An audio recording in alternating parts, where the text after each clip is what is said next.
Silver steel, heart of fire, vanquish doom, death inspire, blood moon rises, screams ignite, battle fierce, endless night.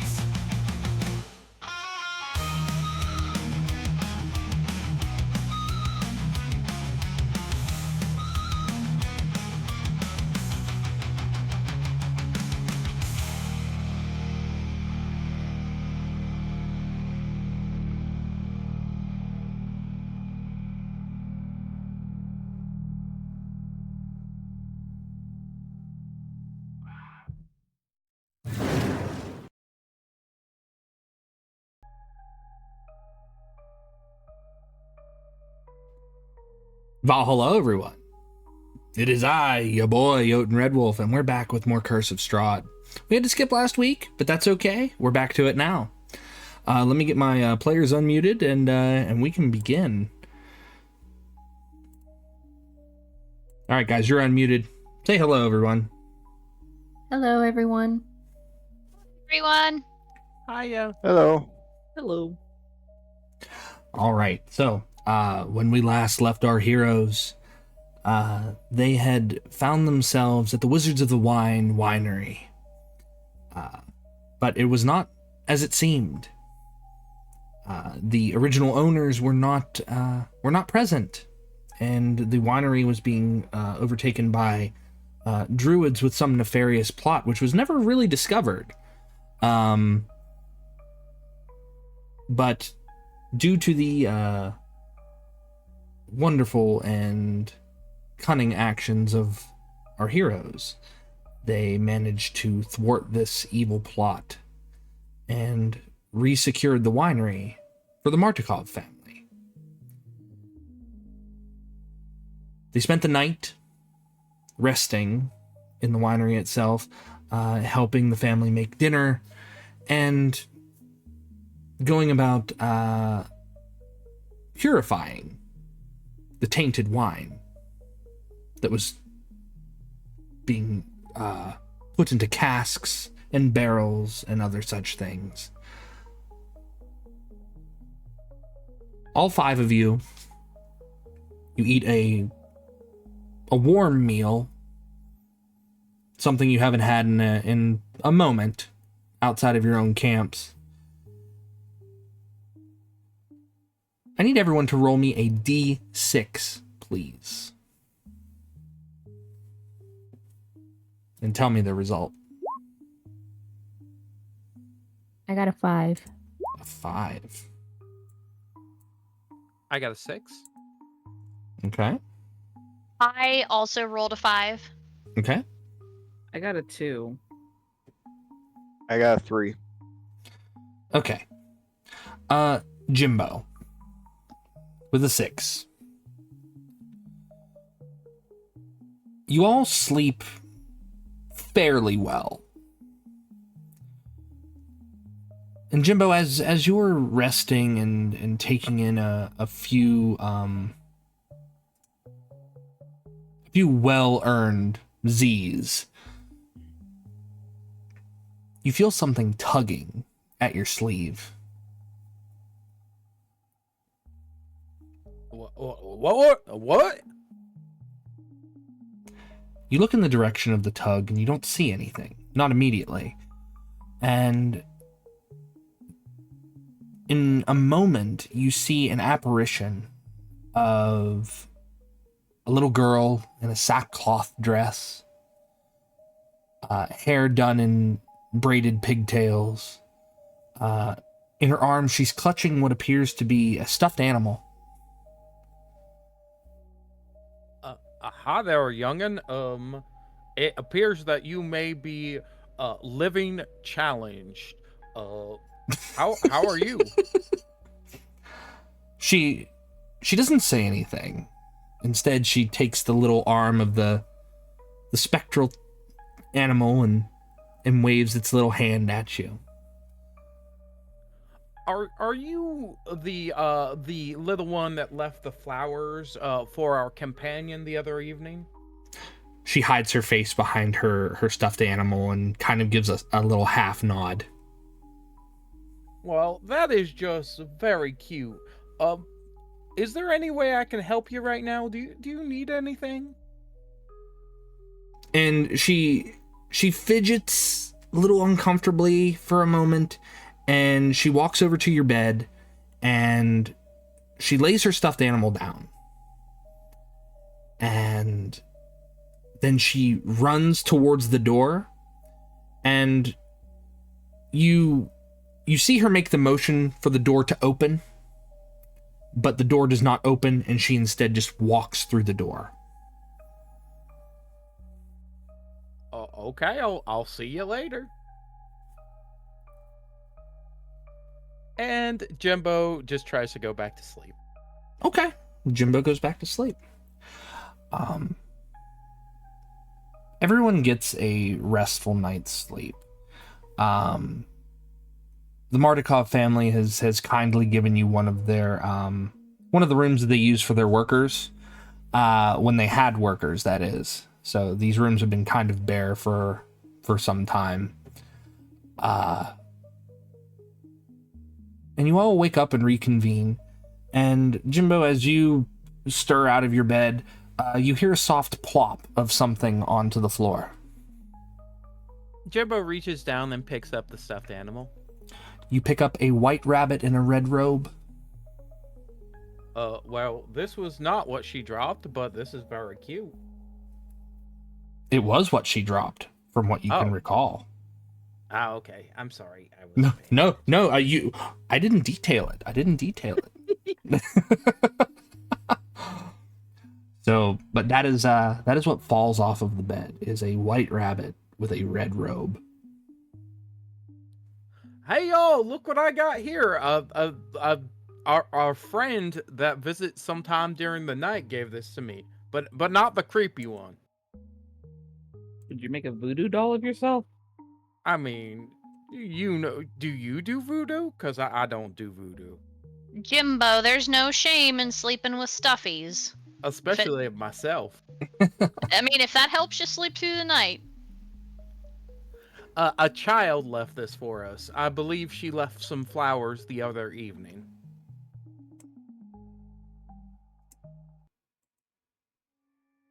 It's okay. You don't have to hide the fact that you like flowers and you decided to leave them. I mean, I probably would have eaten them. I'm not going to lie to you. They're my tasty. I mean, those flowers turned into dust or ashes as soon as I went to pick them up. I mean, if that's your thing. Speaking of which, is the rabbit in the red robe, is it still in one piece? Has it changed at all?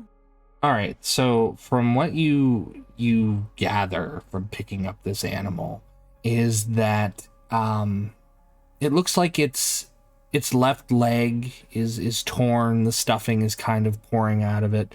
The feet on the rabbit itself, they seem to have a layer of dirt upon them, dirt or mud.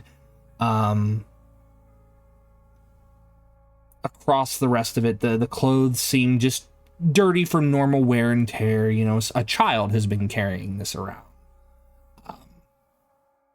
And you watch it, and as you're inspecting it for damage and things of that nature, you notice that the eyes on the rabbit, the threads start to wear, and the eyes fall and land on the floor. Soft little buttons that just tend to just roll at your feet. Oh, okay. Well, with that, I'm going to gently put it away. Go to pick up the buttons to also put them away, and maybe when we're in town, find someone that could repair it. Okay. Wonderful. Does anyone else do anything in the morning? After seeing Jymbo suddenly with a little stuffed animal of himself. I'm actually going to approach Grimm and ask him about that bag that he has. Would you happen to know if there is any decent armor? I'm kind of tired of getting the shit beat out of me.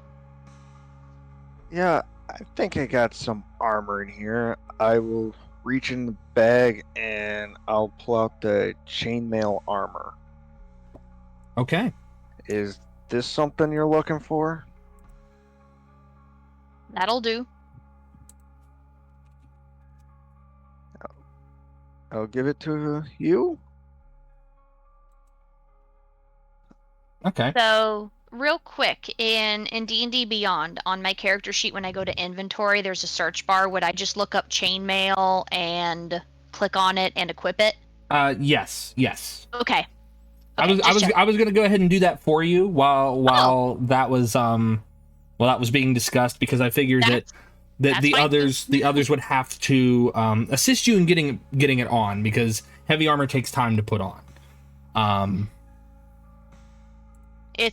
It's normally not my thing, but we're not back home, and I'd like to make it back home, so this is only temporary. Well, when we get back to the town, we do have a decent amount of gold, electrum, and silver that we could buy armor that you like more. I'm not too picky. Warren, you'll find that it has been added.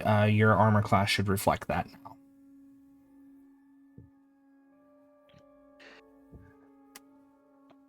Does anyone else want anything from the bag of magic, or put anything in the bag?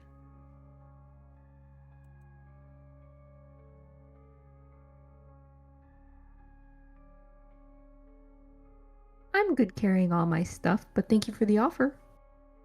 Yeah, I don't think I have anything important to put in there. I'm fine. Okay. So Does everyone have healing potions? I do not. Do you want one? Yeah, that would be very helpful. I'll give you one. Anyone else need one? I got 3 left in the bag. It looks like I still have 2, so I should be okay. I'll take one. You want one? Yes, please. Keep it for Okay. emergencies. Never know when you might need it. I'll take the last one, just in case my god decides to not grant me healing powers. Yeah. Yeah, then I'll have one too then.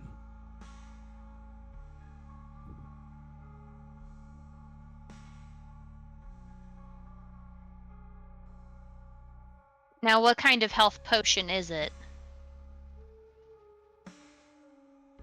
It says, what I have written down is just potion cure light wounds. Okay, that's what I needed to know.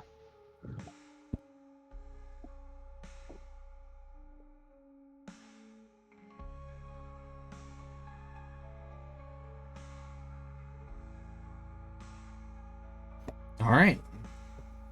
So, Grimm, you divvy out the potions. Warren, you get used to wearing the armor. And being a strong, strapping lad such as yourself, it doesn't encumber you in any sense. It just feels like a little bit of a heavier coat. But you're able to move around in it fairly well. After a while, the Martikov patriarch, he makes his way back to you and says, "My boys and I have taken it upon ourselves to get the wagon hitched up. If you'd like, you can take the wagon back to Krezk, and one of my sons will accompany you so that way the wagon can come back. Though I feel that you don't have a wagon of your own."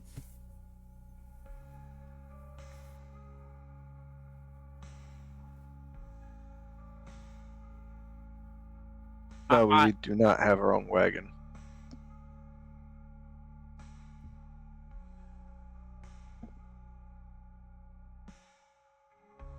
And he looks to his sons, and they talk back and forth. "Well, we can get one of the other wagons out, and well, as much as we would hate to part with Tom or Eric, you've done us a great service by giving our winery back to us. So one of the horses and a wagon can be yours." All right, everyone. Time for a crucial decision. Tom or Eric? Eric. Because Eric. then we can get a Tim, and we'll have a Tim and Eric, and it'll be a great job. I appreciate that reference so much. I mean, if we went with Tom, then we could get a Jerry, and that's fine too, I guess. I mean, that and when we have Tom, we could be like, "Look out, here comes Tom!" Again, entirely up to you. Both horses seem very... they're well trained. They're amicable. Again, they're Clydesdales. These are your classic Budweiser on the Stein horses. So they're strong enough to tote a wagon around, especially a wagon with 5 people. It's time to start our gothic Barbie horse adventure. I think you Yeah, we just could got go the with magic Tommy word. Boy.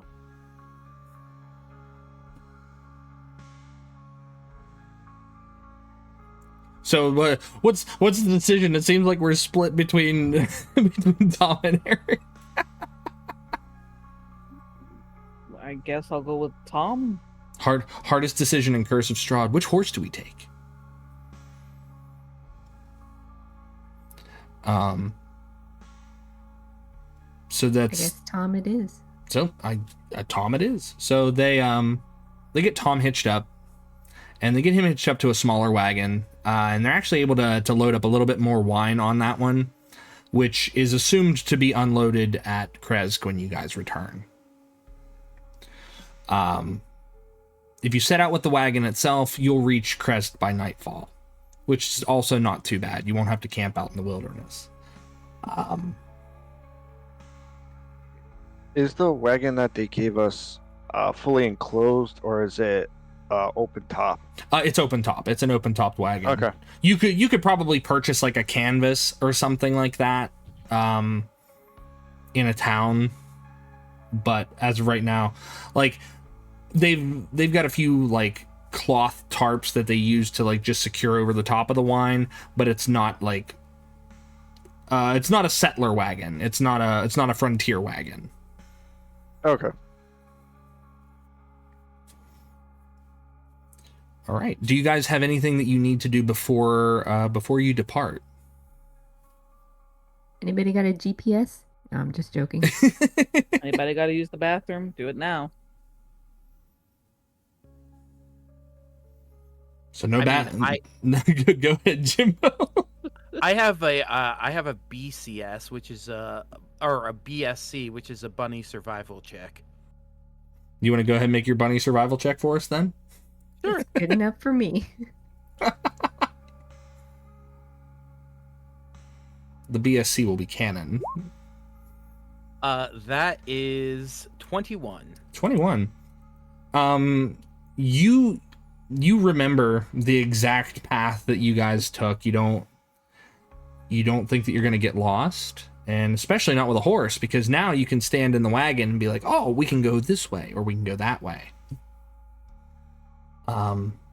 You all travel along, and Argon, can you roll me a D12, please?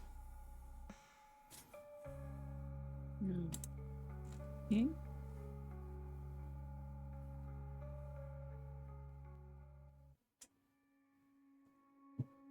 I rolled a 2. Okay. Your ride back to Krezk, though still through a foggy area and a very unfamiliar area for all of you, you manage to make it there with no issues. You hear the howl of wolves far, far off in the distance. You hear the cawing of birds. And every so often, you'll see something off in the corner of your eye. Something dancing in the trees. But when you try to focus in on it, it's no longer there.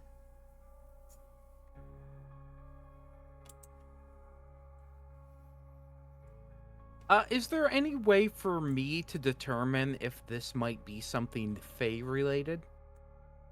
Given my background? Or my race? Well, if you would like, you can make an Arcana check. Okay. That's a straight D20 for me. 13. It is not unusual for Fae to attach themselves to someone, especially someone who's been on the brink of death, or someone who has a strong connection to the Fae, or has been through a traumatic event.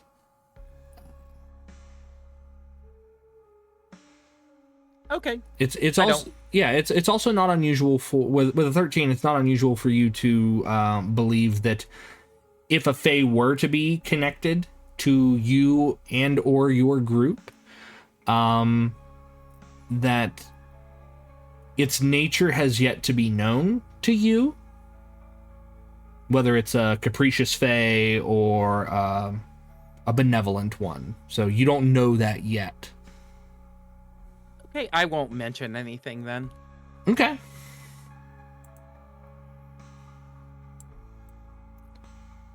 So you return to Krezk.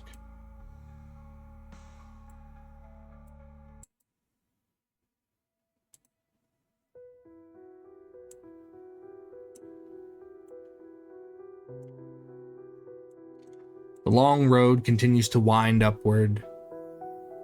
The air is a little chilly, as there is still a faint snowfall upon the ground. The air is a little bit thinner up this way. The ground a little sticky with with mud and slush. As your wagon approaches, following closely behind is one of the Martikov wagons, with the youngest son aboard, youngest adult son.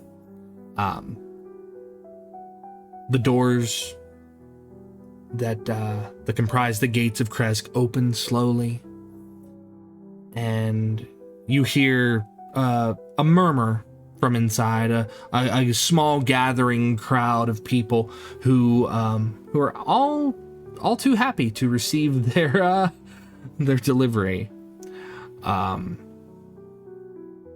Dmitri, the burgomaster, makes his way into the town square and towards the gates, arms outstretched, extremely happy to see not just the wine, but the 5 of you as well.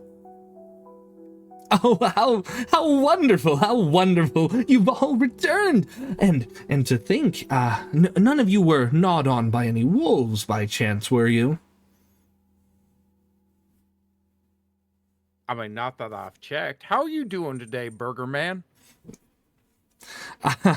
We're doing wonderful, and about to be even more so now that we've gotten our delivery. So please come in. And he steps aside to let the wagons into the town. And once all of you are inside, you're able to finally see Krezk for what it is. Unlike the bleak areas in which you've been exposed to, the bleak wilderness, Krezk seems to be almost a stark opposite. You're brought further and further into the town, and you see the people there. They look to you with a slight sense of concern at first, and mixed among those expressions are some expressions of faint hope. Hope for what? Who's to say?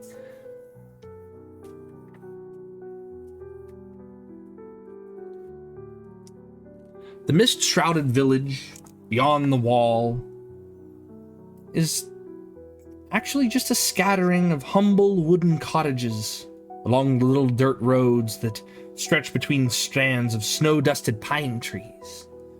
So many trees, in fact, that it could constitute a small forest.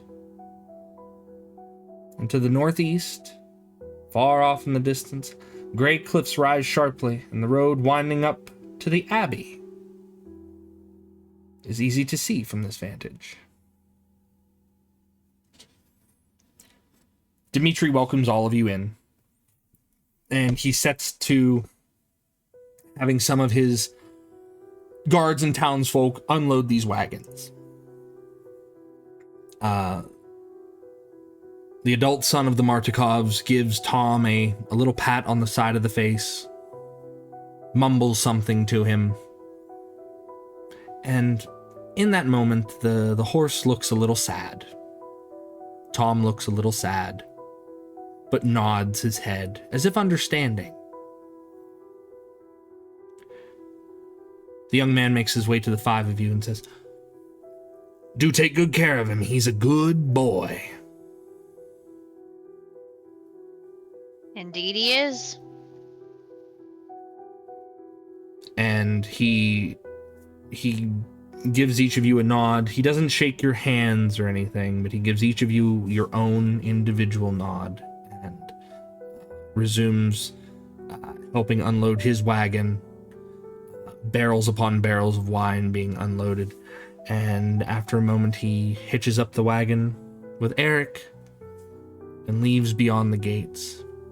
The gates slowly close behind him, leaving the 5 of you within a haven of sorts.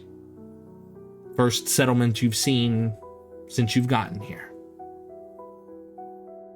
What do the 5 of you do?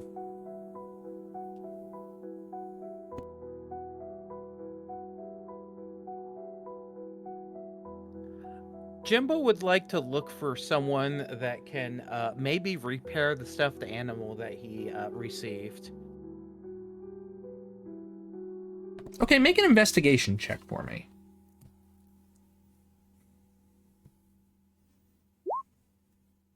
That's a 4.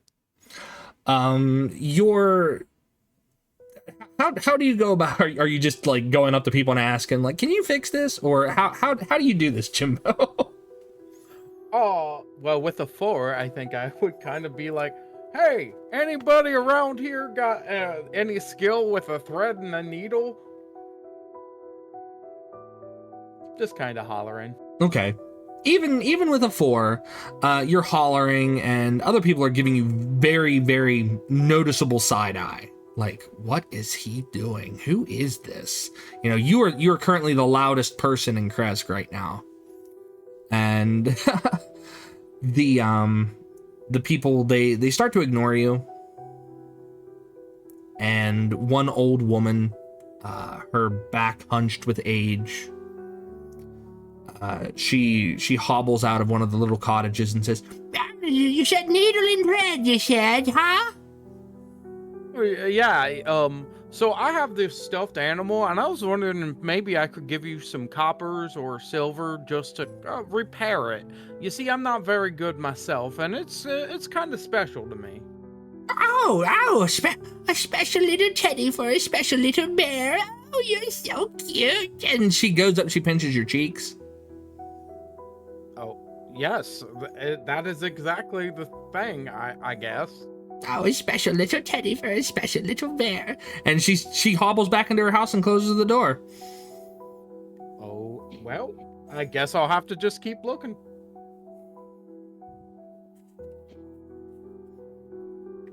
What did the rest of you do?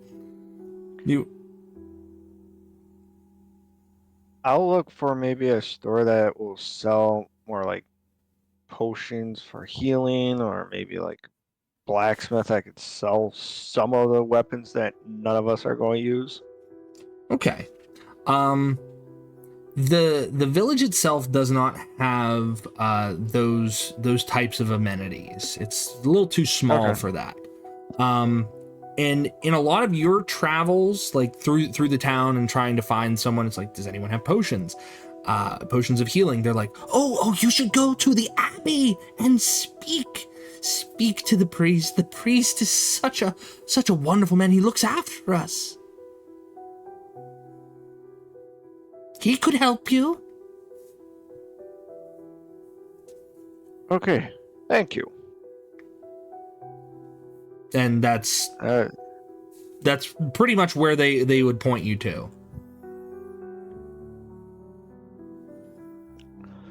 Okay, I'll let the party know about that and ask, should we head there and see if we could get more healing potions? I should like to accompany you to the Abbey, if that's all right. Yeah, that's fine. I'll go with you. There might be somebody there that knows something about needle and threading. Okay. Yeah.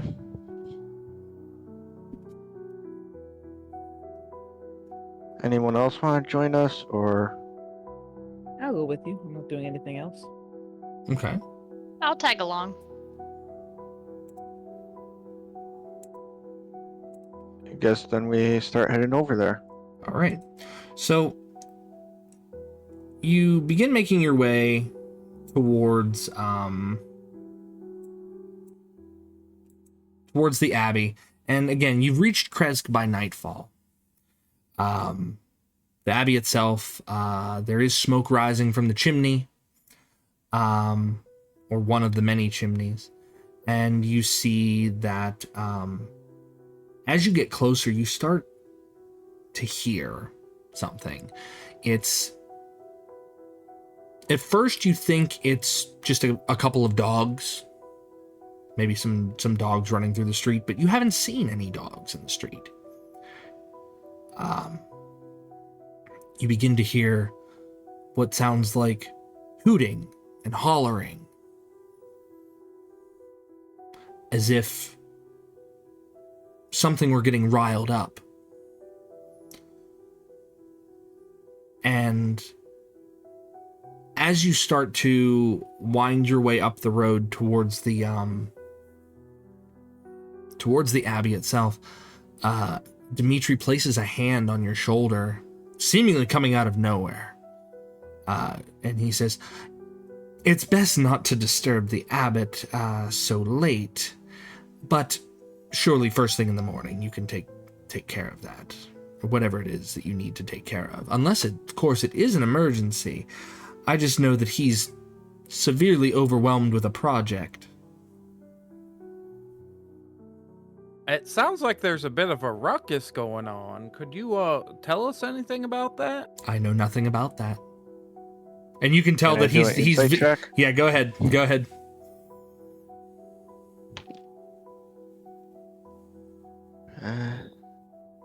There is 5, but I'm going to use one of my psychic power dice Okay. to increase that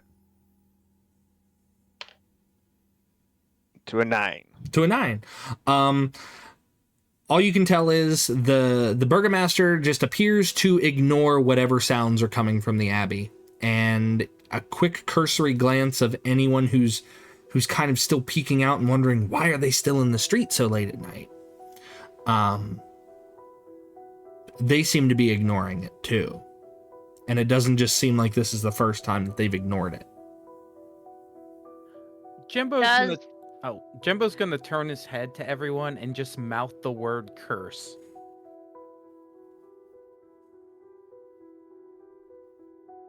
Like everyone is in the party, or everyone in town? No, the party. I'm sorry.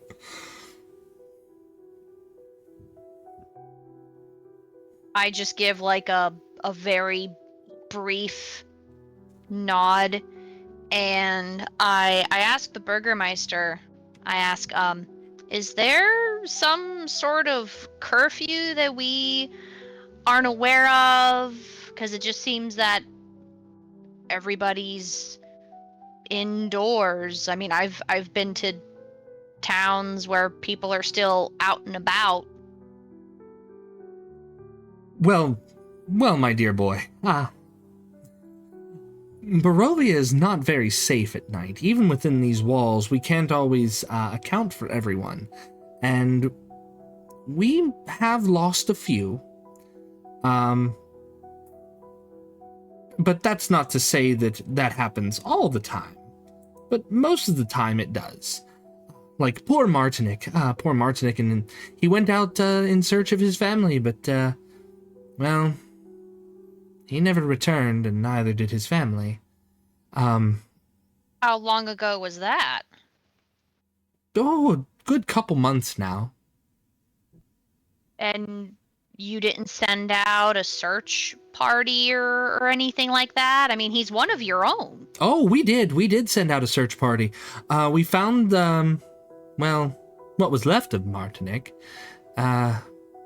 torn apart and a puddle of his own gore. Was it by chance, could you tell if it was done? You mentioned wolves, but we didn't encounter wolves. We encountered ghouls. Oh, goodness. And some druids that were believing in some not so nice things. Druids, you say? Ooh. Well, we've had a few that have passed through here, but not, we tend to keep to ourselves here at Krezk. But we do hear the rumors from other towns like Vallaki and Barovia itself. So poor Martinic. Come, follow me. I'll talk as we walk. So let's walk and talk, my friends. Let's walk and talk. We need to get you some shelter anyway. You can't be staying out in the cold another night. And he starts walking down the pathway, expecting you to follow. I start following him. Jymbo follows. I follow as well. I will follow and whisper to the group. Do you want me to sneak around and see if I could see what's going on over there, where all the noise is coming from, or worry about that later? If you're able to do it without getting caught, whether it's by the burgomaster or by anyone else in town, just be safe. I think I'll be able to sneak around, but I just don't know if it's worth it. I don't know if I'd want to split us up right now in an area we don't know. Okay. So as you walk and discuss the idea of having Grimm check out the Abbey, the burgomaster relays the tale of poor Martinik Vladova. He explains that his eldest son and his wife had taken it upon themselves to venture forth and deliver a message to the town of Valaki. After not hearing from them for several days, Martinik went out and set about looking for his family. He was drawn back to the town after saying that he couldn't pass through the road because of wolves. He was lucky to escape with his life. And late one evening, he set out once more, armed himself, and he himself never returned. Days had passed, no one had seen them, and Dmitri sent several of his guards to look for them. They were aghast at what they had found when they saw that his cloak and his clothing had been tattered, torn, ripped to shreds. It was to the point where they weren't sure if poor Martinik had a beginning anymore.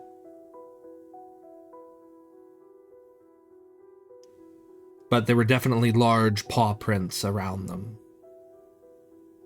At least that's what the guards told him.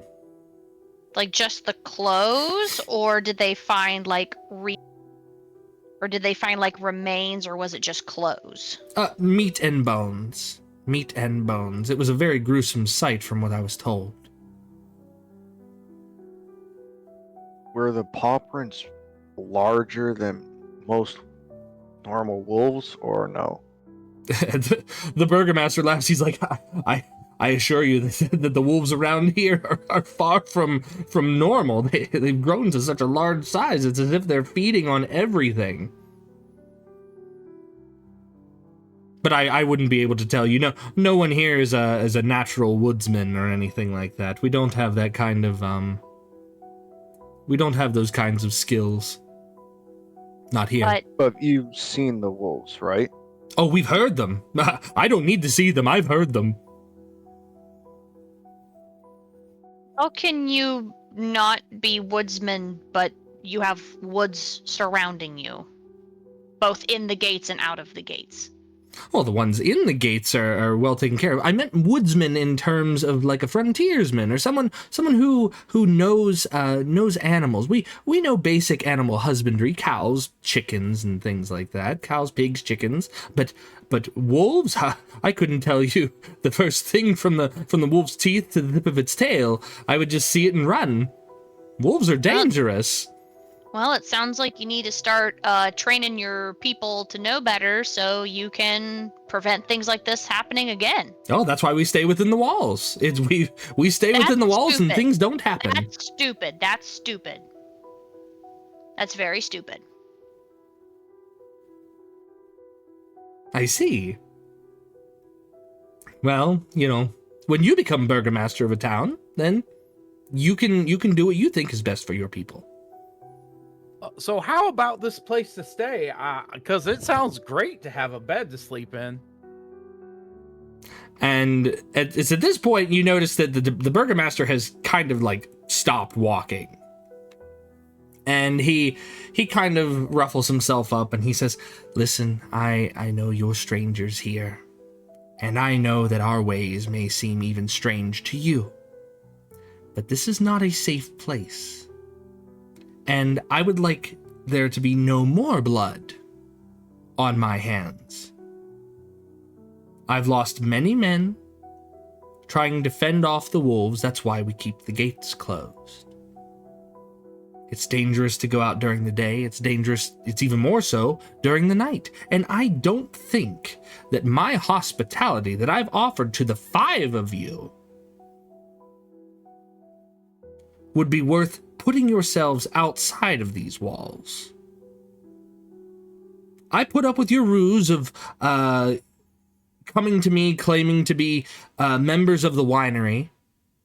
And though you have done my people a great service by giving us what we were so graciously owed by the Martikovs, I'm offering you a place to stay. And it seems as if you would rather spit in my face, young man." And he looks directly at you, Warren. "You should respect your elders." Respect is earned. Like Argon steps in and is like, stop. No point in antagonizing anybody. Indeed.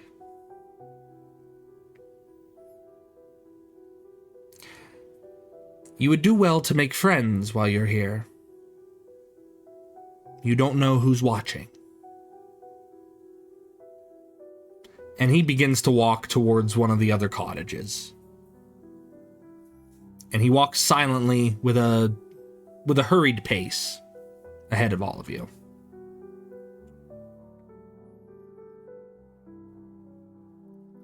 Jymbo turns to everyone in a whisper. So we're thinking werewolves, right? That's what this is about. We're all thinking werewolves. Oh, right, likely. Okay, I just wanted to be on the same page here. You know, this curse and everything gotta be werewolves.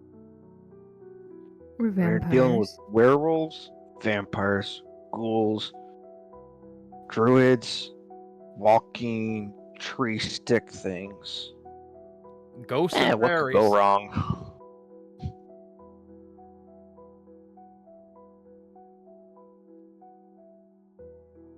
Anyhow, we should probably check in for the night. The burgomaster takes you to an old cottage. It's dilapidated. It's not in the best of shape. But it's something that he's willing to give you for the time being.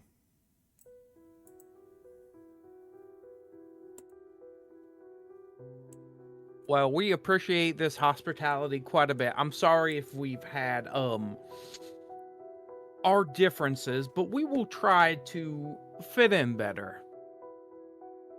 Indeed, fitting in is very hard to do, especially in these parts. It's like, what do they say? A square peg in a round hole? I've always been somewhat of a furry peg myself, so I understand. It is a bit hard to acclimatize yourself to certain situations, but please give us some time. Indeed. Well, as long as you mind your P's and Q's, you're welcome to stay. You're welcome to stay here in this home for as long as you need. I won't be charging you rent or anything of that sort. Just make sure that you understand where I'm coming from. I'd rather see you safe. And he bows his head, and he opens the door to the home with a low, squeaky groan, and he walks away.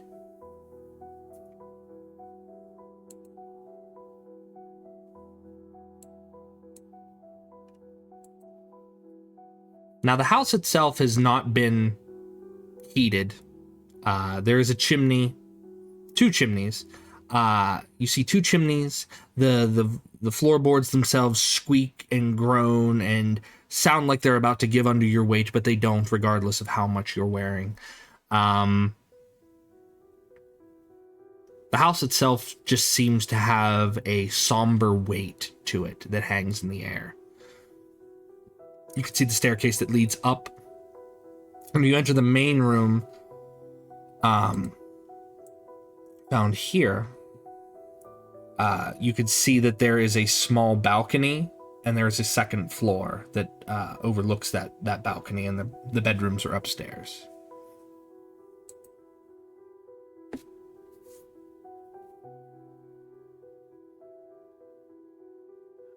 Now, I hate to say this, just finding a new place, but does anyone have any ability to tell if this place is haunted? Because we're just up to our eyeballs in curses right now. I just want to make sure that we ain't being haunted. We ain't being what? Haunted by ghosts? Oh, you mean haunted? Yeah, I mean, that's exactly what I said. I understand. He said what he Okay. said. I'm just making sure we're on the same page. Ghosts count as undead, right? Yes, they do. I was like, just use divine sense to see if there's any ghosts lurking around here. Argon, you take your time and you go through the whole house, I assume. Mm-hmm. You don't sense any undead. You don't sense any fiends or anything of that nature. It's just the story having been told of what has happened to the family that lived here. That is the weight that hangs in the air, is just that story. There's no spectral anomalies or any hauntings, as Jymbo would so eloquently say. But the coast is clear. You see maybe like a rat or two, but nothing undead, nothing severely threatening. You get upstairs and you notice that the upstairs, one of the rooms, actually has a hole in the roof. I'm gonna have to patch that. Yeah, and snow has fallen in on top of one of the beds.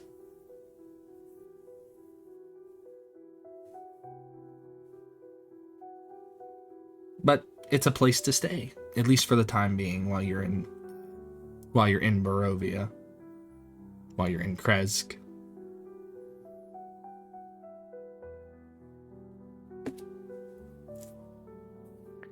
Did we all kind of split up and search the house just to make sure no other holes, nothing else that could be bad with the house?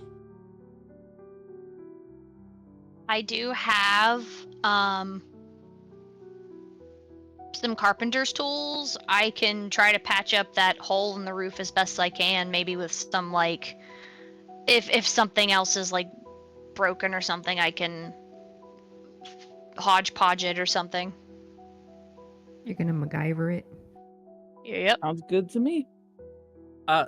Can I do an investigation check just to see if there's any needles and thread around here? Yeah, go. Let's see. I want you to. Okay, you're making a perception check. Is that right? Oh, that was investigation. Oh, investigate. Yeah, investigation. Nope, you're good. You're good. Investigation still works. And that's a total of a 16. Very good. You do find up in one of the small chest of drawers, in what would have been the wife's room, you do find some needle and thread. The thread doesn't match. It's like a purplish thread, but it's enough that you could patch up the leg and any other areas that were damaged on the stuffed animal. Okie dokie.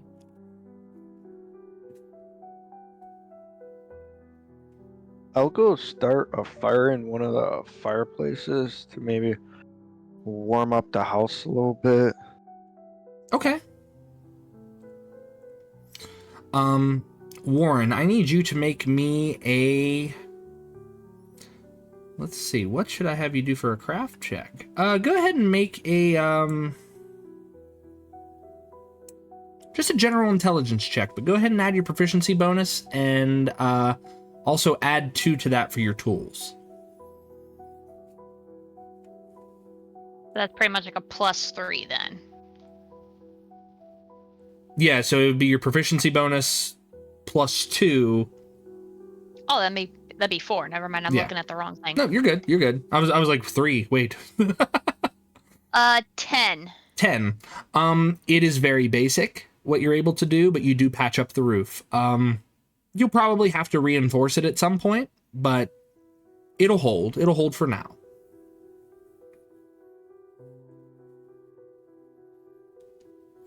Grimm, you go to set fires in the fireplaces. Do you do the one on the main floor to reach the upstairs, or do you do just the solitary one on the bottom floor? Whichever one looks to be in the best shape. They're both in pretty good shape. I mean, they are brick fireplaces, so they've not fallen into as much disrepair as the wooden frame of the home. I would go with the one you said, one that kind of goes to both the downstairs and upstairs. Yes, kind yes. of. It'd be this one over here.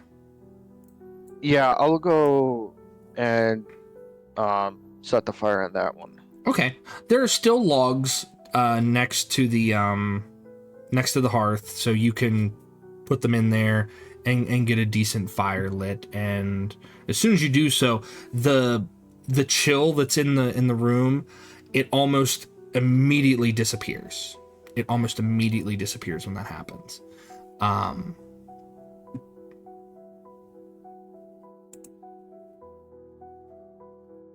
Yeah, you get a fire lit.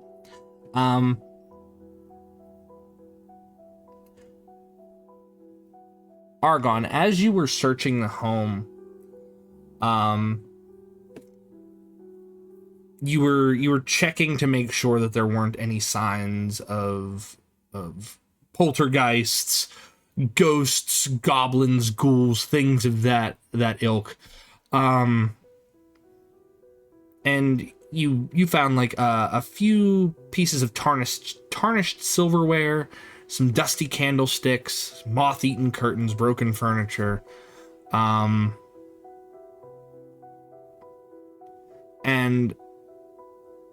make a perception check for me, please. All right. 9. 9. You walk by the mirror, a little standing mirror, in the corner of one of the bedrooms, and you cast a glance at yourself, and you shake your head and think nothing of it.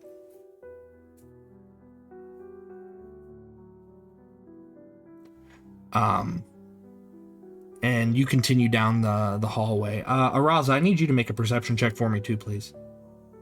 Perception check. Yes.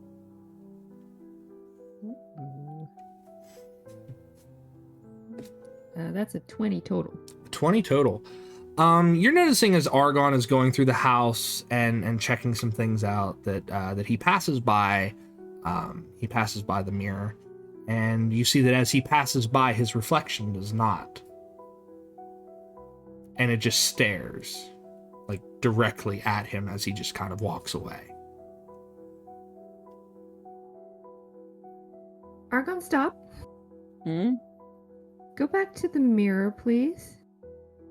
What? It's just a mirror. I go back and I look at it. You go back and look at it. It's just a reflection of you. It moves as you do. There's something strange about this place. Because could have sworn your reflection in the mirror stopped and stared at you as you continued to walk by. Or my eyes are playing tricks on me and this place is cursed like Jimbo's been saying. I'm not a big fan of this place either. Yeah, I'll be reckless. I'm just gonna punch the mirror. Okay, you punch the mirror. Try to break it. Go ahead and roll an attack for me. Just standard attack.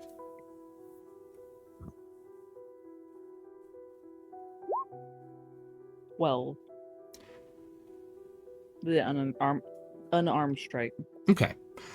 Your fist collides with the mirror, the surface splinters and shatters, and as the glass falls to the ground, it lands facing upward, and you see the silver sheen behind the mirror itself to help it have more of that reflective quality. And you look down, and each and every single piece of broken glass has a different reflection of you, Argon. In one piece, you see yourself felling a great foe, something far, far larger than you. In another one, you see you breathing fire onto a bunch of indiscernible humanoid figures. And in another one, you see a spear through your chest. And another one with something tearing at your throat. And another one where you're cold and motionless in the snow. And as the glass that is to have no reflective quality to it is glanced into one second time, you look to make sure that this is not truly what you're seeing. It's just glass now, and nothing remains. Jymbo comes running in. Are we under attack? What's going on? Yeah, I'll come running up too. What's going on? You see a bunch of broken glass on the floor. Broke mirror. Oh, that's bad luck right there. Well, don't worry. If you say 10 Hail Marys, it negates the bad luck. I don't even know Mary. What is this Mary you speak of, and why are we hailing her? I gotta go find a broom, sweep this up.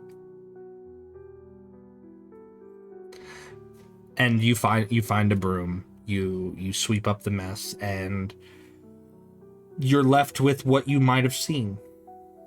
Araza, with a 20 though. You witnessed all of this happen. You watched as the reflection stayed for that brief amount of time as Argon looked into it. And do you help Argon clean up any of the glass, or do you let him handle it? I do help. Okay.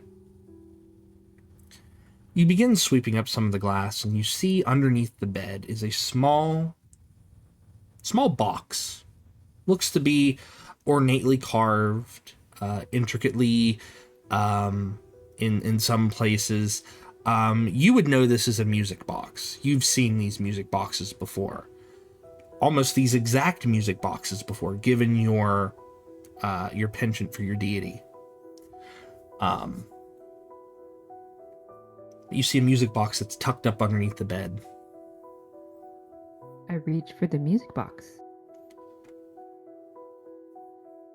You reach for it, you pull it out. It is a small, black lacquered, silver inlaid music box.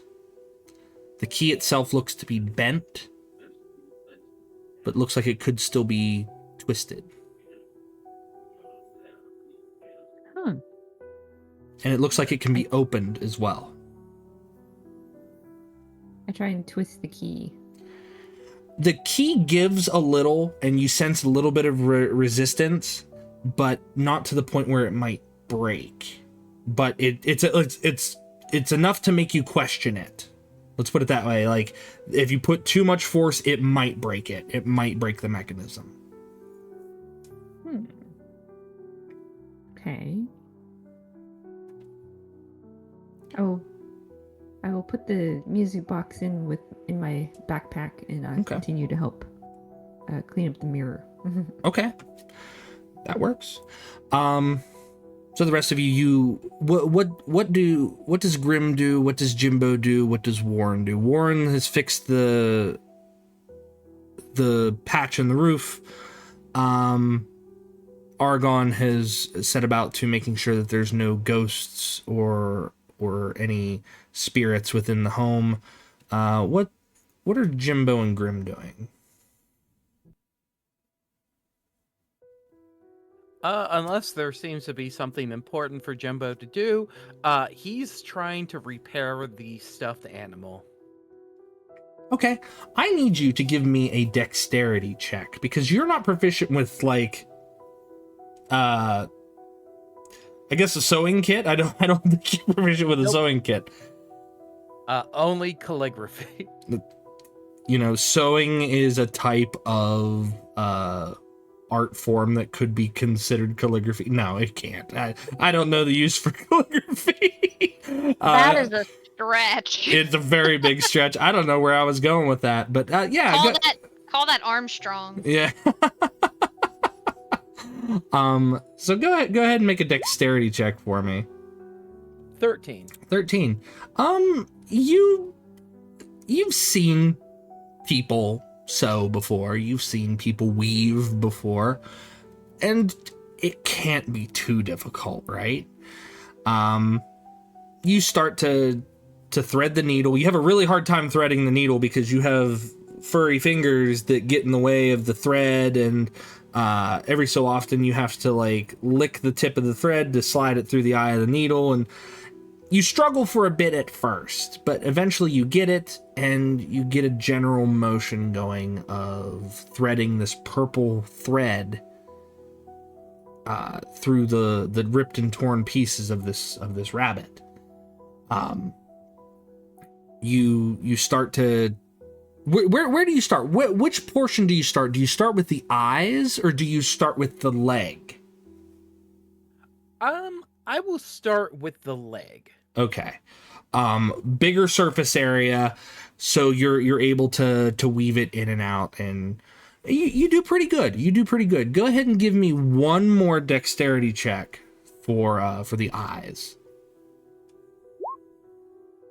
8. 8 total? 8 total? Yeah. Okay.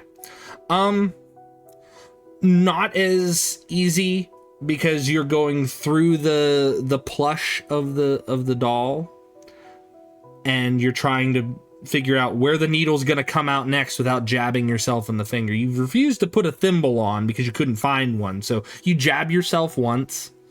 Not enough to take considerable damage, but you do jab yourself with the needle. And you get the eyes back on. They're a little crooked. They're a little lopsided. If someone were to look at this doll from face to face, you're definitely cockeyed. You're looking in two different directions. But they're secured. They're on there. Great. Mission accomplished. Mission accomplished. Way to go. Grimm, what about you? After I started the fire, I would just search the house, see if there's anything left here, anything usable here. I mean, in terms of usable, like what are we thinking about? Are we looking at goods? Are we looking at valuables? Things to consume? I was kind of looking at valuables because I saw there's some chests, looked like there's some books. I didn't know if there's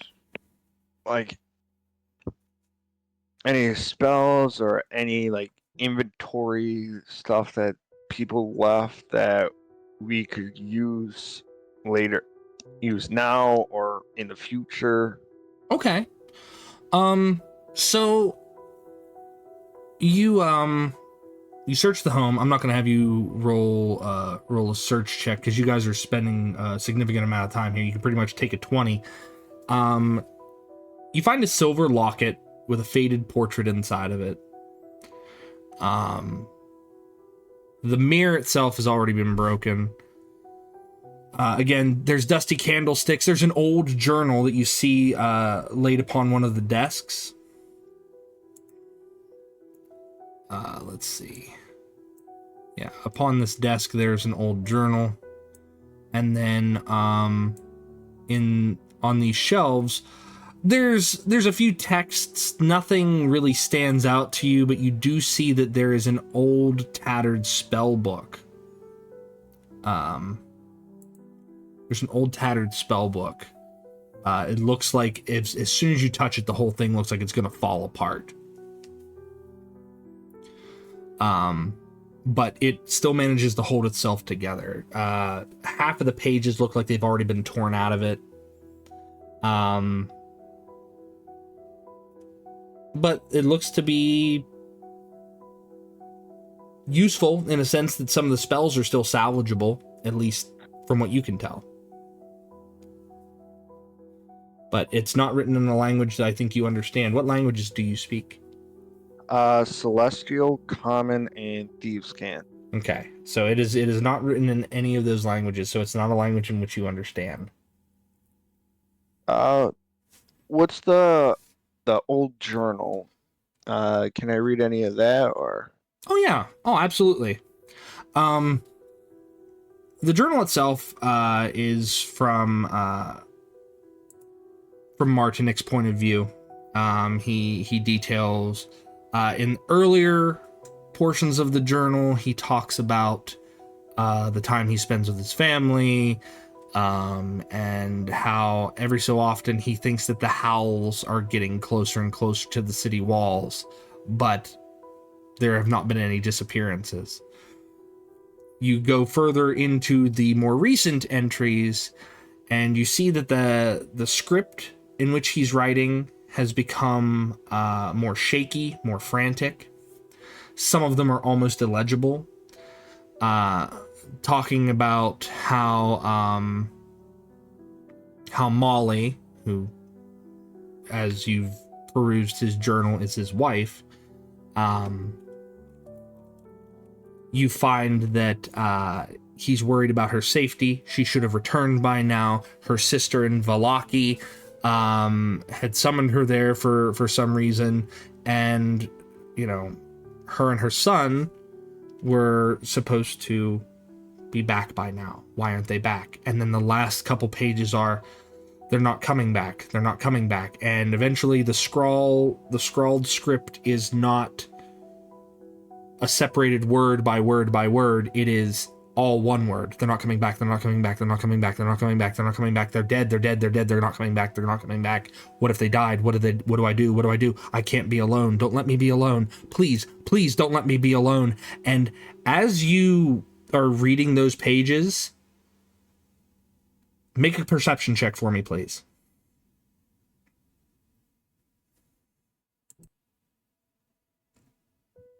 Perception 24. 24.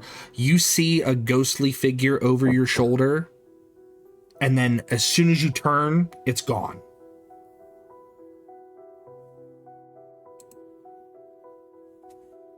It looked as if it was reading directly over your shoulder.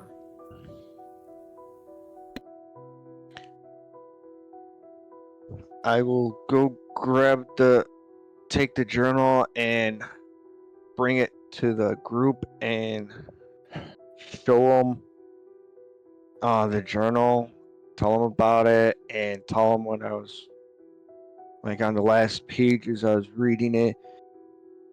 He was panicked when he was writing. I saw a ghost looking over my shoulder reading it, and then when I turned to look at the ghost, he was gone.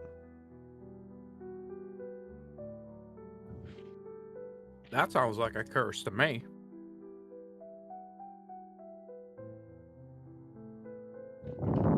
This place is weird. And Argon, didn't you like check and there's no ghosts here, right? There is no undead in the area. I'm assuming it might be the journal itself that is cursed. You sure it's not the whole house? No, that's probably cursed too. It's probably all of Barovia. Well, let's see. Did you say that out loud there, Araza? I did. Go ahead and give yourself an inspiration, please. Oh. Nice.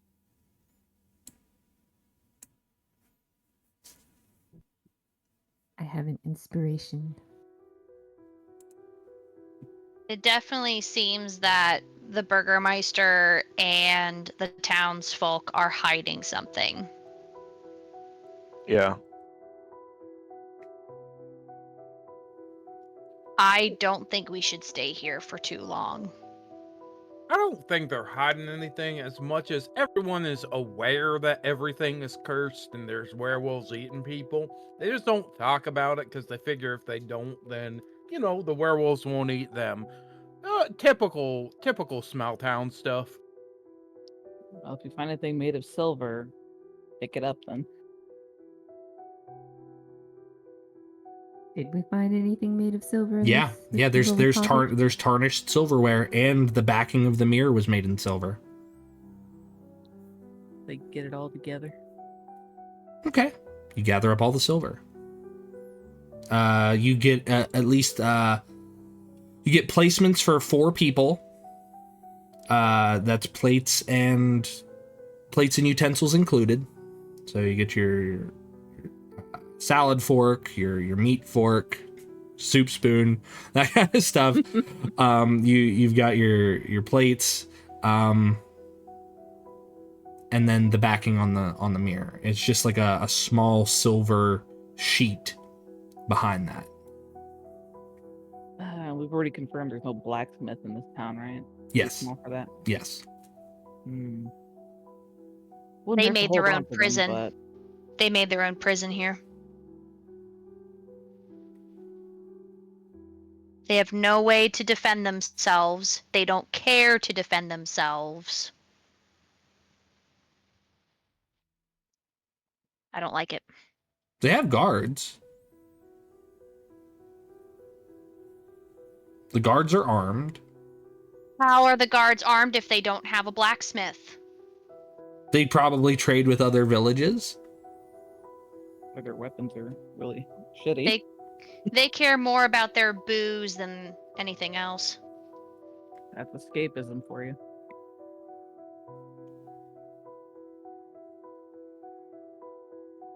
It's very true.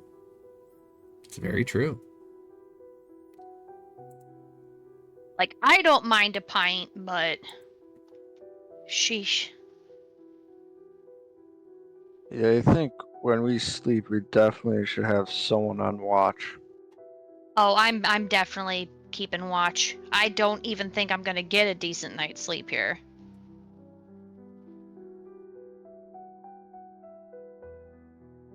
Well, what do we plan on doing after, like, this? What's our next goal? Probably investigate that Abbey during the day, correct? Maybe? If they let us, I don't think the Burgermeister will let us. He's steering us from something, that he's hiding something. Just The like a werewolf. politician. Well, if people at night turn into werewolves, and they might be keeping the werewolves in there at night, and then the people that are going missing aren't really going missing. It's the werewolves break out of there, kill someone, and then they just, oh, the person went missing, so it doesn't, no one thinks that they're in danger inside the wall, that everyone dies when they leave. And we're staying in the dead guy's house. Yep. Just completely out of character. Want to say that when Jymbo says things like curse and werewolves, it's not based on actual knowledge. Jymbo just assumes everything is magical and crazy. Just above the table, being very candid with you specifically, Goldie. That's the only reason I haven't given you an inspiration. Is because it's like I know he's talking out of like just the least amount of common sense. He's talking the least. He's putting the pieces together, but he's in a completely different puzzle. He's on a completely different puzzle. And that's his character. Where'd you get a Sudoku? We're doing a word search.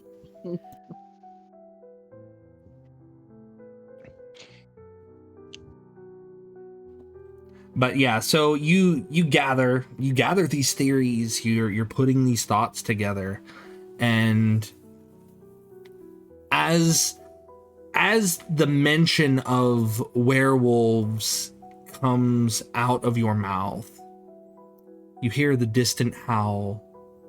Oh!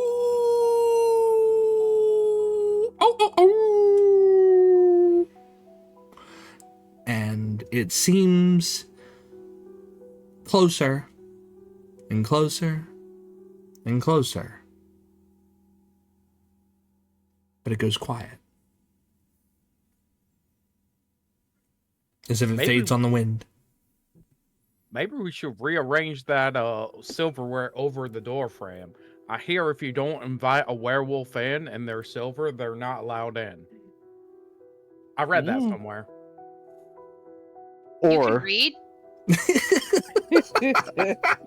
I read a lot of books. Okay, Did they have- picture did they have books don't pictures yet? count.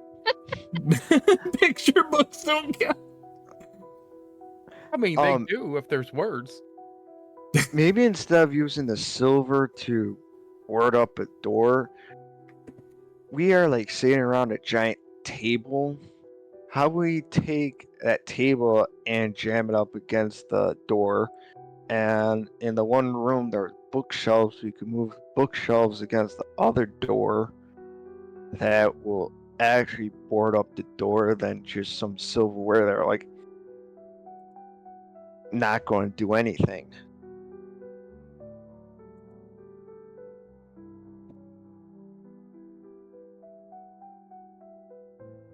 Well, I guess if you want to be technical, we can do that.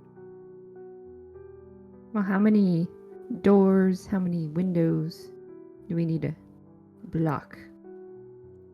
From what you guys have explored, you have the front door, there's a back door, and as far as windows go, there's a window here, there's a window over here, and then there's some windows upstairs. So probably a total of maybe 5 or 6 windows, and then the 2 doors.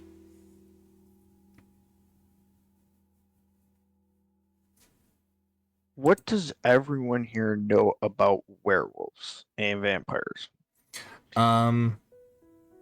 So let's figure that out together.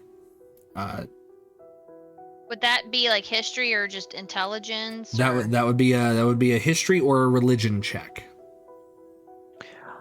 Which is better? I have none of They're those. both the same. Yeah. Fingers crossed. Okay, I rolled a 16 for religion. Okay. Argon, you are very well versed in undead. Undead is what you know. You know the weaknesses of vampires. You know that they cannot be invited into a place, or they cannot enter a place unless they are invited. They cannot cross running water.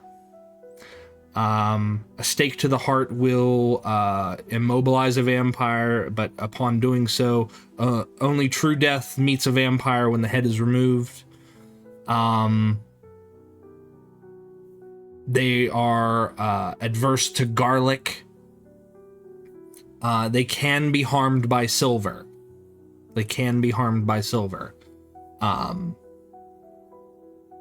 But that is everything that you know about vampires. Now, werewolves, you would have to make the history check for werewolves. Religion covers your undead and your basic creatures like that. I rolled a 17 on religion as well, so I'm assuming that Jymbo knows that. You know that from your picture books. You know that in Dracula's pop-up Halloween book, that you know these same things. They don't like garlic on their pizza. They don't like to go to the swimming pool down the water slide. They don't I'm trying to come up with like the most like Jymbo-esque things that he would know about vampires and how he'd put them in there. But those are like the things that he can tell. He doesn't go to many house parties because he always forgets to bring a gift and they don't invite him in. That is the stuff that you get, but it's the same general idea. You know, they can't enter a residence unless invited in. Adverse to garlic, silver hurts them. Can't cross running water, things of that sort. Honestly, with a 17, one more that you get, vampires sometimes have compulsions that require them to count things in great numbers. You recall that there is one instance where, in a book that you read, a vampire attended a wedding and they threw rice, and he felt compelled to count every single grain of rice before he could move on and do anything else. But that is what the vampire go.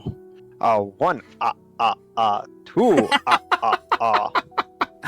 I was going to say, you know, vampires, they love to count. That's why they call them counts. Mm-hmm. But that's not where I was going with it. But yes, absolutely. That is besides the vampire in your book was purple skin. He had purple skin. So, but that's together, Argon and Jymbo, that is what you're able to put together and determine what you know of vampires and how to kind of deal with them.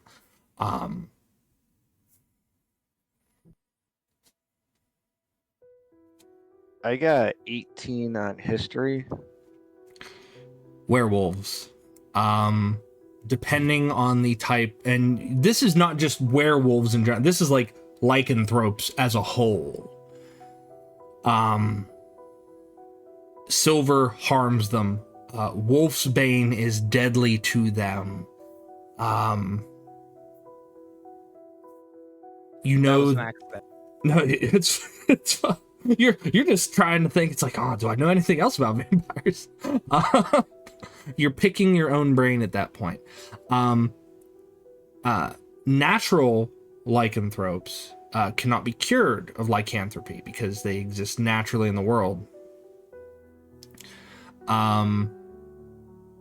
The ones who are afflicted, however, spread through a bite. With as high of a check as what you have, you know that it can be spread through a scratch. They do turn at the full moon. Natural-born lycanthropes can change at will. They can change their forms at will between their animal, their human, and a hybrid form of the two.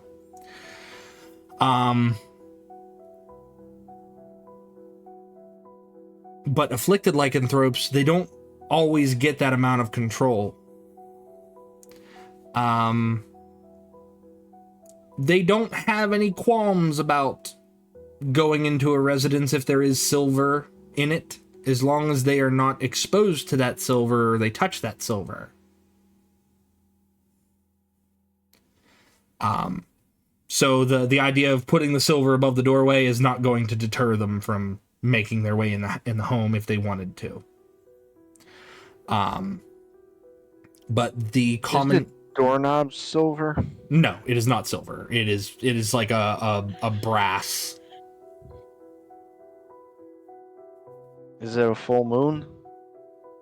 Do you look outside? Yeah. It is Look not a full. outside. It is not a full moon. Okay.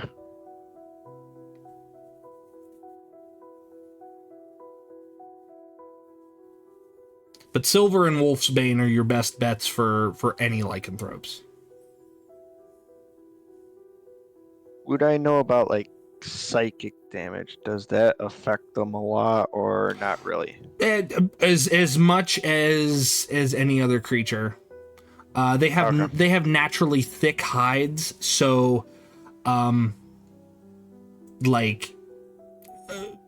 mechanically, piercing, bludgeoning, slashing from non-magical sources, they're resistant.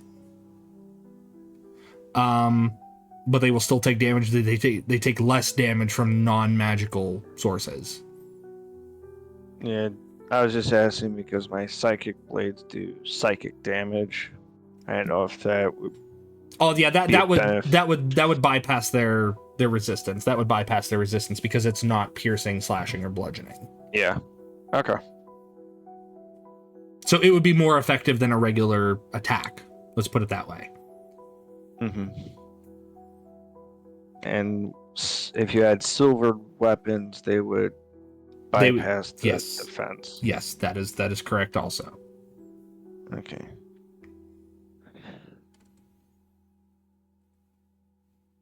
So we gotta get silvered weapons, so we'll be able to attack the vampires and werewolves better.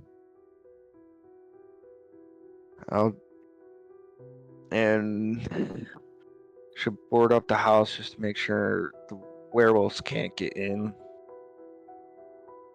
I'm gonna keep this some of the silverware just in case I need to fork myself a werewolf. I'm just saying. I already called the silverware. Well,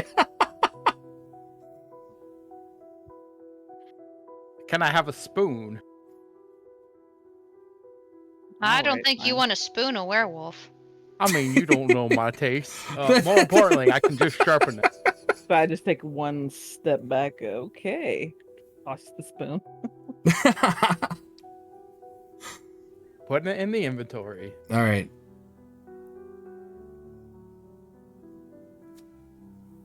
I So think we can board up some of the windows, and if you guys would like to set up some traps in case anybody tries to enter while we're sleeping. I already know we're probably going to still be doing watch, but it wouldn't hurt, right? I think if we just board it up enough and just have something that if it gets jostled, it'll just fall over and make a racket, that'll be perfect. You got anything made of glass in the kitchen? We put cups or something. They fall over. if they yeah, break? there's teacups and things of that sort. So there are bits of, I guess not really ceramic ware, it's just glassware. So yeah, they do have some of that. Any paint cans? No paint cans, no Home Alones, unfortunately. I'll light the other fire. So if they decide to go down the chimney, they light themselves on fire. Okay. So you light this chimney up too? Yeah. Okay. All right. So you have the chimneys lit. Smoke rises up out of them. Again, the home is much warmer than what it was when you first entered. And I assume that you guys take your time to get everything kind of set up. You spend some of the night just getting this rigged to the point where you're comfortable with what you've come up with, regardless of what traps, tricks, treacherous misdeeds that you're going to expose any outsider from the home to. Araza, what are you doing through all this as they're technically apocalypse prepping this home for any incursions from werewolves, vampires, and what have yous? I'm trying to be as helpful as I can. Running around. Do you need my help? Do you need my help? If they don't need my help, try and see if I can board up a window. Okay. It doesn't take long. It doesn't take long to get the windows boarded up as much as it is taking time to set the traps so that way you guys don't accidentally set them off yourselves, whether you're putting like teacups above the doorway or balancing them on the table that you're propping up against the door. I don't know how you guys intend to do that, but I will let your minds wander with that particular thought. I got a quick question. Yes. Do the doors open outward or inward? They open inward. Dang it. Okay, I can't do the plan then.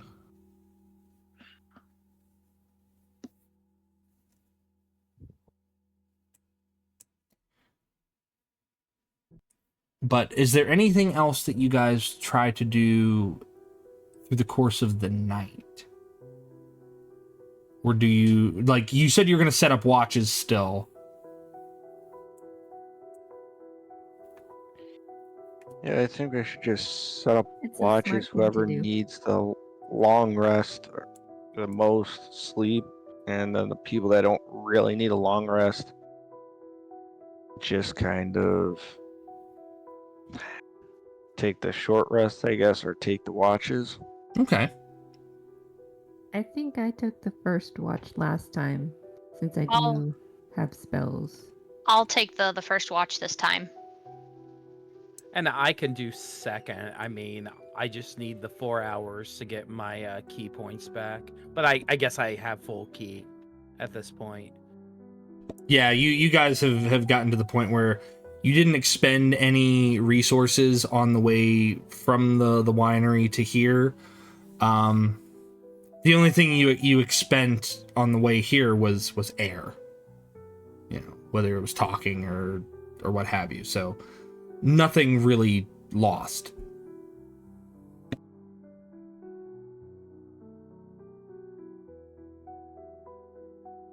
Cool.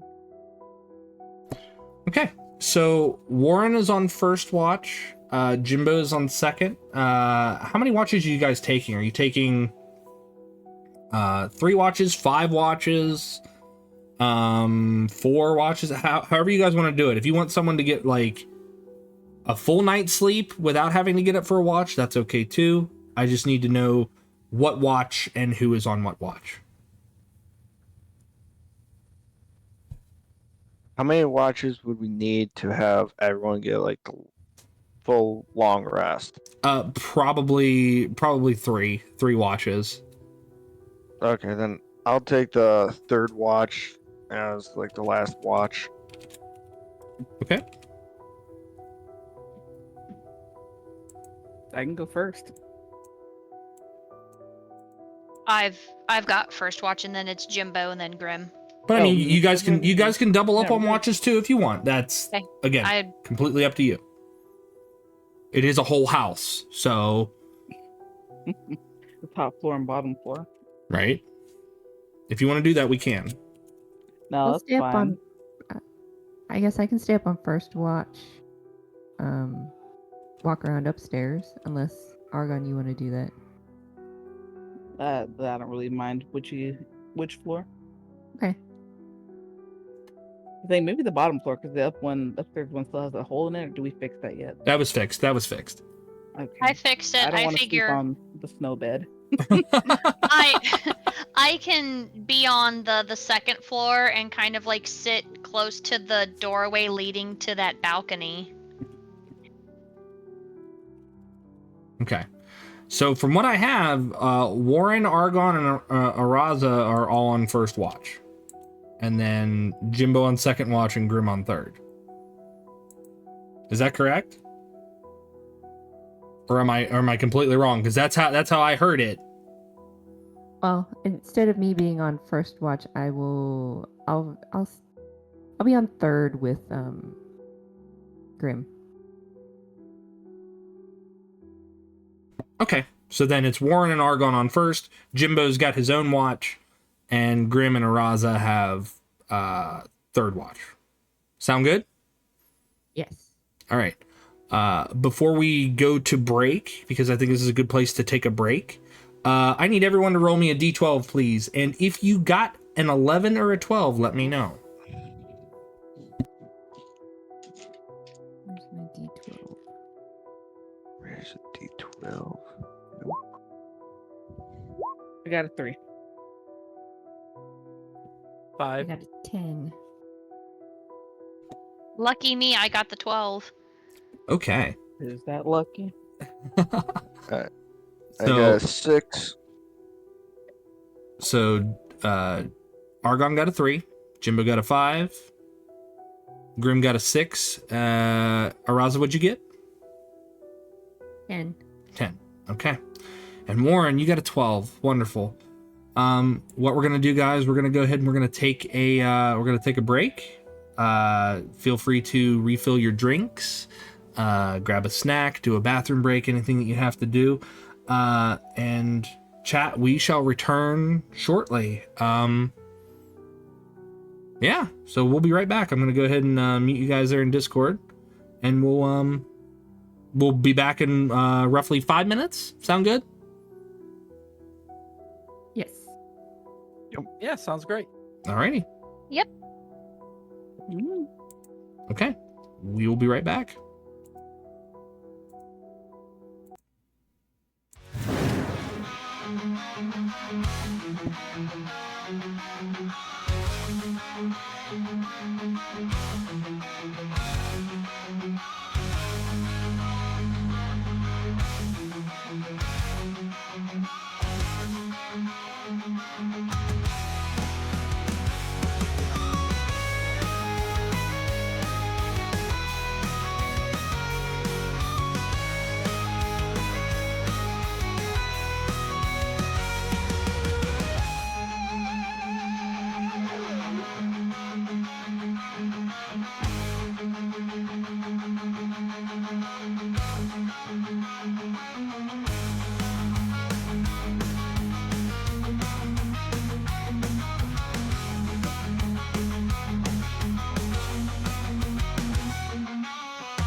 And we're back.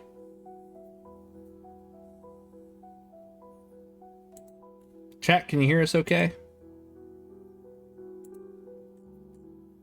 Maybe? Chat? Hello? Yeah, we're back. Okay. Sound is good. Fantastic. Thank you. Thank you.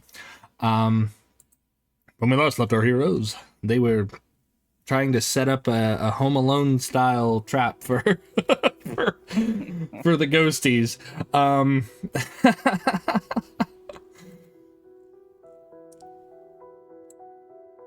So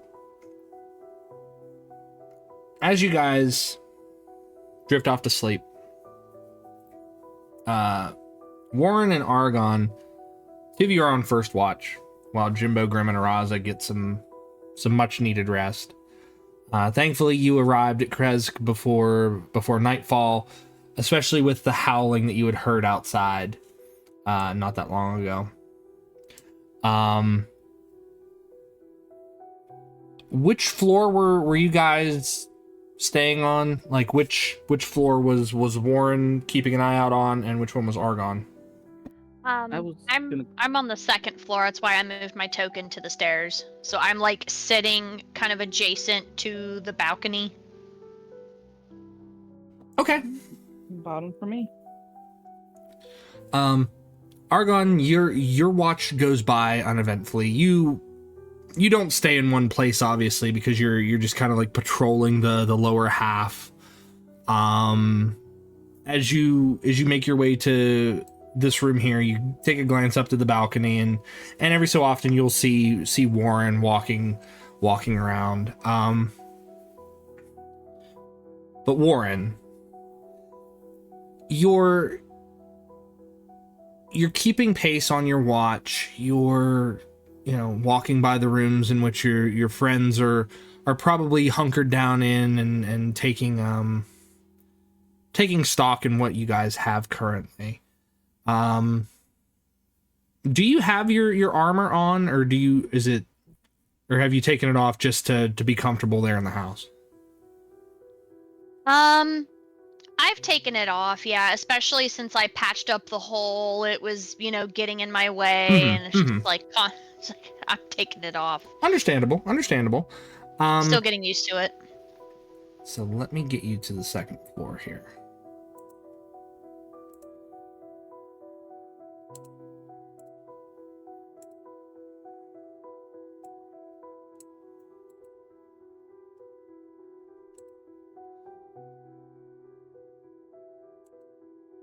I'm just going to drag everybody's tokens onto the second floor. You're not all on the second floor, assumedly, but this is just so that way everybody's got an idea. If you're staying in a room, let me know. Or if you're staying in one of the beds, let me know. If you want to place yourselves, if you wouldn't mind, so that way I can give Warren a little bit more of a description. Please and thank you.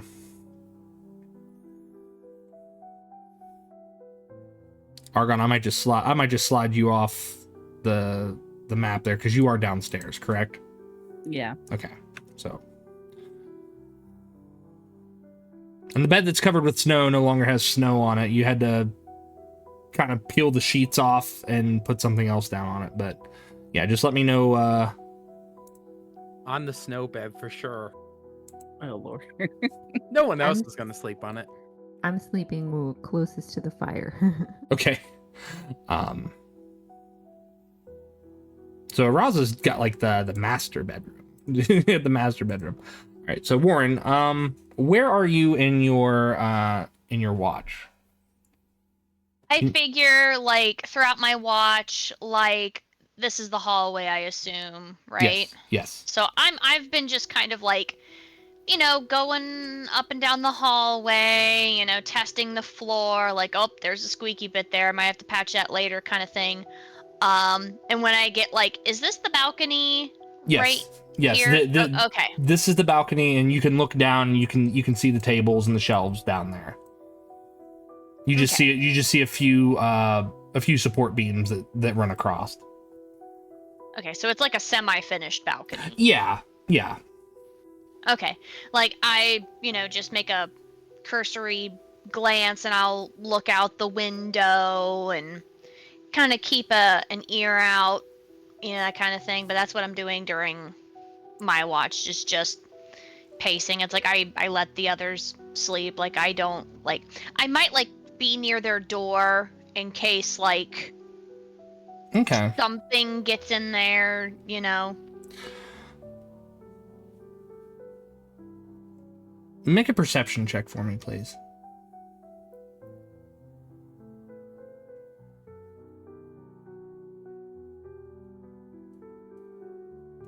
Uh, 21.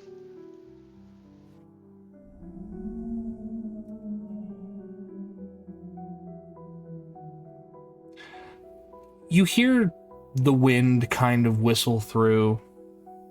It almost sounds as if something is being carried upon the wind.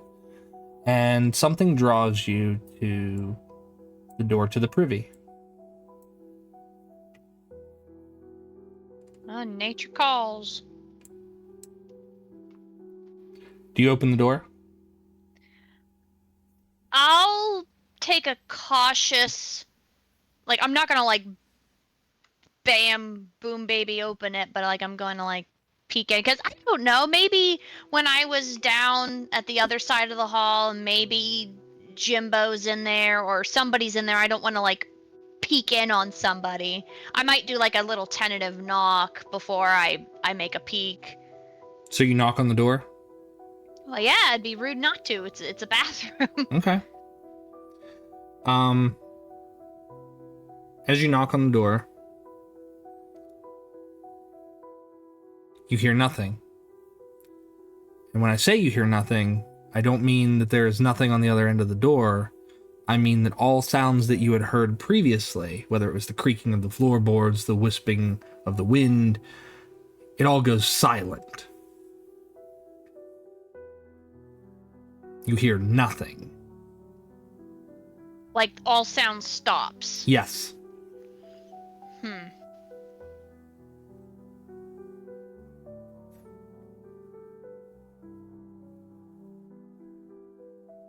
Like, it's almost as soon as you knock on the door, all sound stops.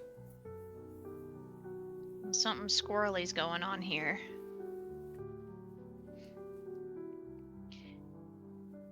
Can I, like, go back to, like, the other rooms and peek and make sure that, like, everybody's in bed? Yeah, you go ahead and you check, and everybody's in bed. Which room do you check first? Do you check Araza's room, or do you check? I'm gonna check Araza's room first. Okay. You leave the privy, and you peek into this room here, and as you leave the privy door open behind you and you peek into Araza's room, suddenly the door to the privy slams shut right behind you.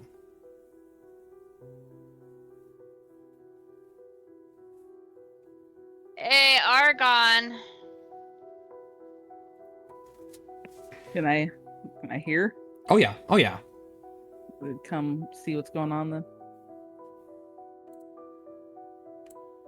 You may. I'll pull you back onto the scene.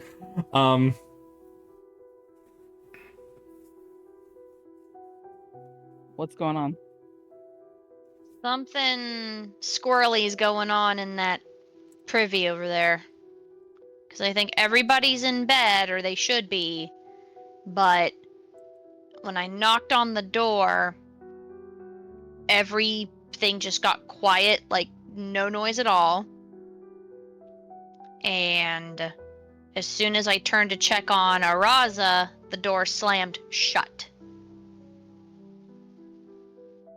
Now, Joe, would the door slam shut like if I'm trying to describe it. Like, would it slam shut as if someone was in there and they're like wanting privacy, or would it slam shut like someone's outside of the room and pushing it shut? You know what I mean? Like, is it being pulled shut or pushed shut? All the doors in the house open inward. So for you to go into the privy, you have to go in and push the door in, and then once you're inside, you would have to push it shut. So it was pushed shut. So it would be like someone from the outside shutting it, not someone from the inside. Someone from the inside. It would be from someone from the inside. The way that this door here, it opens inward. Like if you were to move your token in, the door would be moving inward with you. Does that make sense? Somebody's pushing on the other side then. Yes. All right.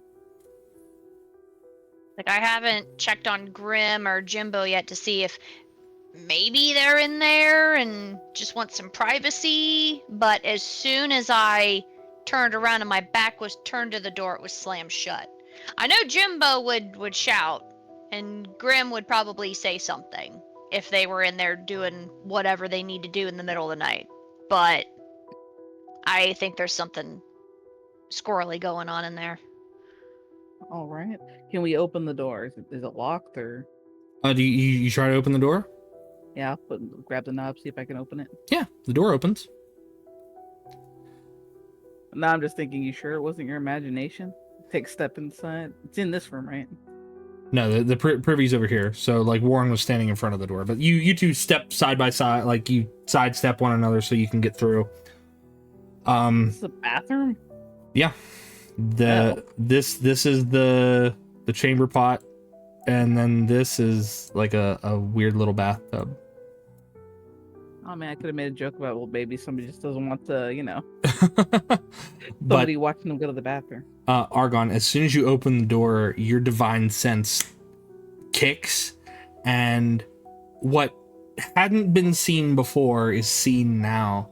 There is a spectral form, a gaunt spectral form of a man in a sackcloth shirt, his elbows resting upon his bony knees with his breeches down around his ankles, as he's sitting on the privy, on the chamber pot, and he slowly turns to look at you, and he points a little withered finger at you,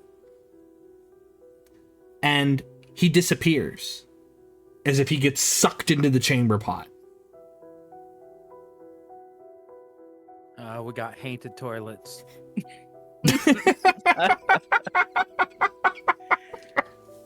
Oh Lord, great. So we do have ghosts. But you're not sensing any evil from them. You're not sensing any evil. That's the other thing that kind of kicks off for you, Argon, is that it's not an evil spirit. It's just a spirit that doesn't know where it's at. You can sense that it's kind of going through motions. So I don't sense any malice from it, so it's just going through the motions like it's still alive or something. Yes, exactly. I don't need to watch a ghost go to the bathroom, so I'm gonna go downstairs, but definitely keep an eye out for anything dangerous. Even ghosts deserve privacy. Exactly. All right, as long as I wasn't imagining things. Thank you, Argon.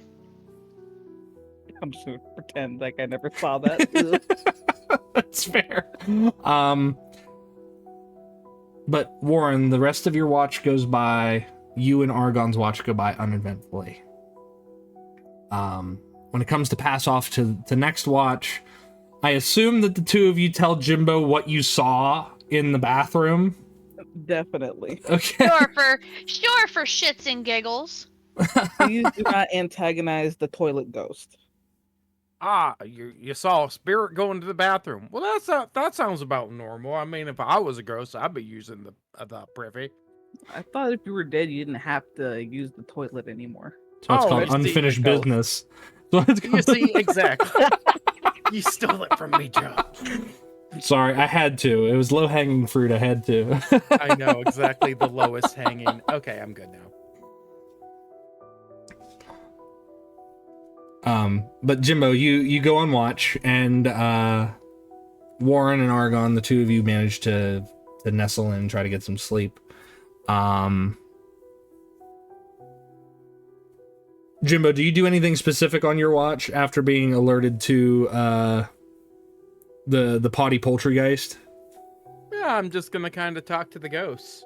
At least I know that there is the child that visits us. I don't know if she's a ghost or what she is. However, I definitely am just kind of conversing. Being like Feyborn, I'm just used to like invisible magic stuff. Like it's all just kind of out there. You can explain everything, but sometimes the explanation is just it's magic. That's fair. That's fair. Well, on your watch, it also goes by uneventfully.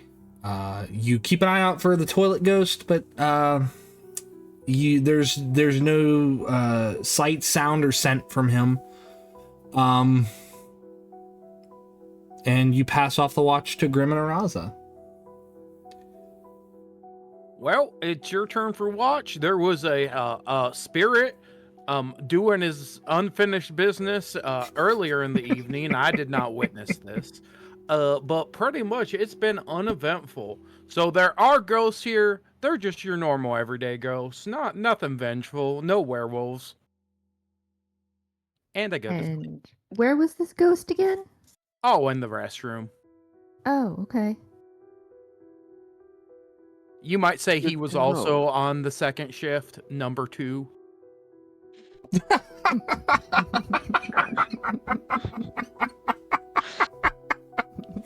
Oh man.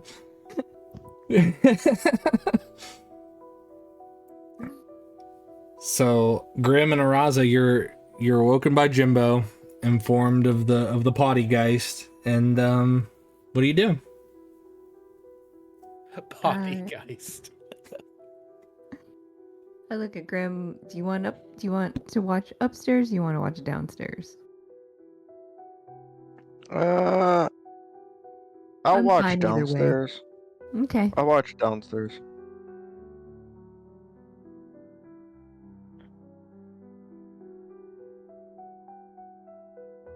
All right. Okay.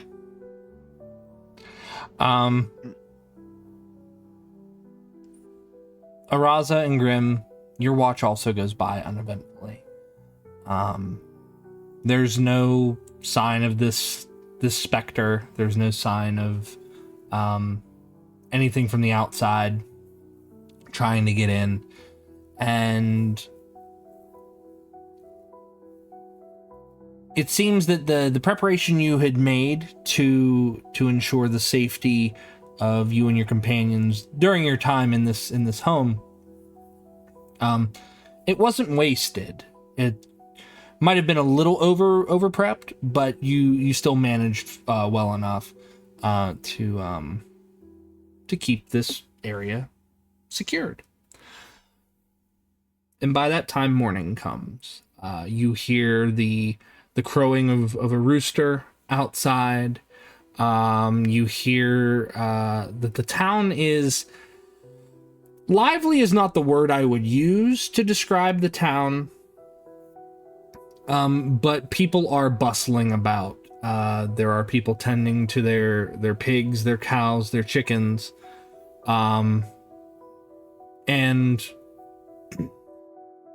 other than that, what do the five of you do once you're awakened?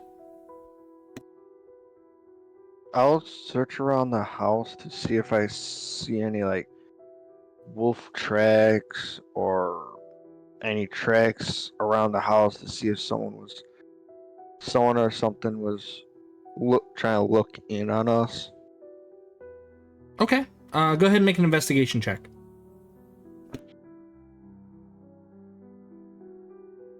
13 plus 5.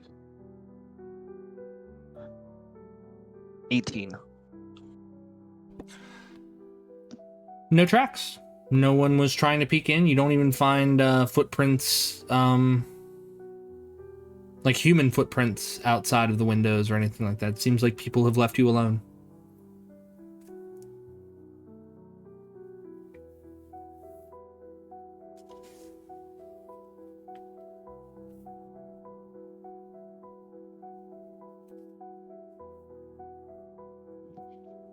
So yeah, nobody has peeked in on you.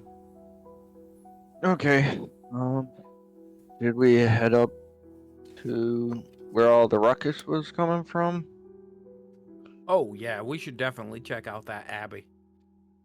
Bring the silverware. Right. I'll grab a butter knife. Are you proficient with the butter knife? I'll grab a butter knife too. Like I said, there are 4 full placements, so you have your butter knives. So I can and- have 2. Is a butter knife considered a light weapon? Yeah, I would think it'd be a light weapon. They're Is it not considered necessary. slashing Well, or piercing. I would say that in order for you to get like a full damaging thrust from this weapon, it would be a piercing weapon, because they're technically not like a weapons dagger. themselves. Yeah, but they don't do dagger damage because they are not that large. They would do like 1 point of damage, but it would be enough. It wouldn't be bypassed by it would bypass the damage reduction of a werewolf. But again, it is not a weaponized implement. It is cutlery. So, It's cutlery. so I can't. Those So I my can't sneak attack somehow. work. So I can't somehow make silver knuckles out of these. I mean, if you melted them down, you could, and then they would be like gauntlets if you melted them down. Would be nice if there was a blacksmith in this town. I Maybe we mean, could get the fireplaces warm enough. This is just another reason why I should take proficiency with improvised weapons. yeah, unless you have proficiency with improvised weapons, they're just going to do like 1 point of damage, and they're not sturdy enough to be like used frequently in combat. The tines on the forks would likely be bent. The necks of the spoons would bend and probably snap if exposed to too much force. I mean, yeah, we're putting real world physics in a fantasy game, but I mean, if we're looking at it realistically, you wouldn't fight someone off with silverware if you really had to. It'd be a last resort thing, and you wouldn't expect it to last for very long. But mechanically, they will serve your purpose for a time, but it will not last forever unless you melt them down and make them into something else. I'd say we save them for now then. I was just going to ask if constant use will bend them and break them. Can we purposely bend them into makeshift silver knuckles? It would Or serve no? it would serve the same purpose unless it's fashioned in a way to be an actual weapon, like a glove or a pair of brass knuckles. Then no, because it's gonna be weak somewhere. You know, the metal will be weak somewhere. Okay. But if, the option is there that it could be possible. You just have to do it. So Yeah. As you're getting up and discussing, what non-standard things to do with standard cutlery, there's a knock on the door.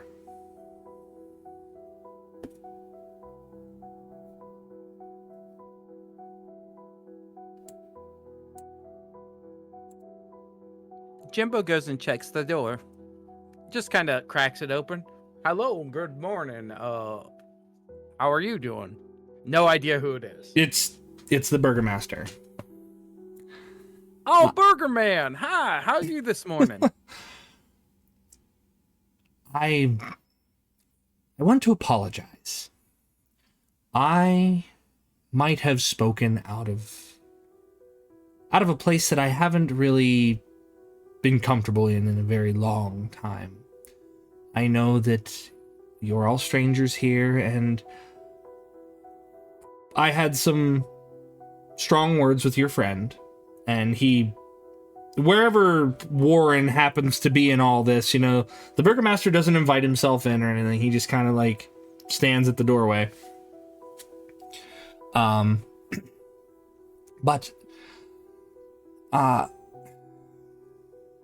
things have not been the same for me in some time, and I'm sure that you've all kind of sensed that things seem off or things seem suspicious, and it's true.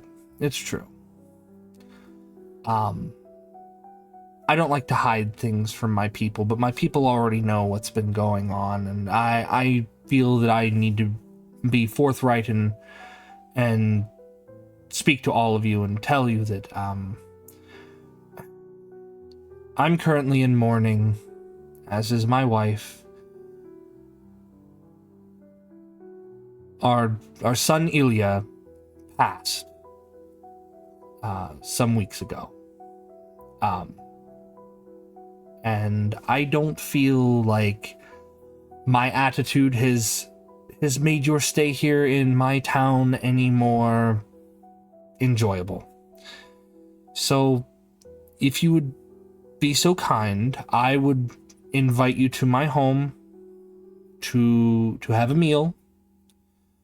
You are not under any obligation to take it, but to make up for it, I would like to extend an olive branch, as it were. I mean, I'm okay with it. Let me speak to the rest of the party. Unless, do the rest of the party hear this, or is it just kind of? I mean, if they're all kind of gathered around down the front of the house, I don't like how do you like? Do you guys just let Jymbo answer the door, or did you do something different? Just went with Jymbo. Okay. Yeah, I'd be standing at least somewhere downstairs listening to the conversation. Oh, okay. Then I don't have to tell anyone anything. Then I'll just say I'm okay with that. I'm an inside check before I answer. Okay, go for it. 16. 16. He's being honest. He is in mourning. He was speaking out of a grief-stricken place. His ability to be both a leader for his people and a husband to his wife, they kind of outweigh one another at times, and he has to keep everyone safe. Meanwhile, his son has passed from some mysterious illness, and he's genuinely wanting to make it up to you. All right, then I would agree to go if the others are interested as well. I agree to go.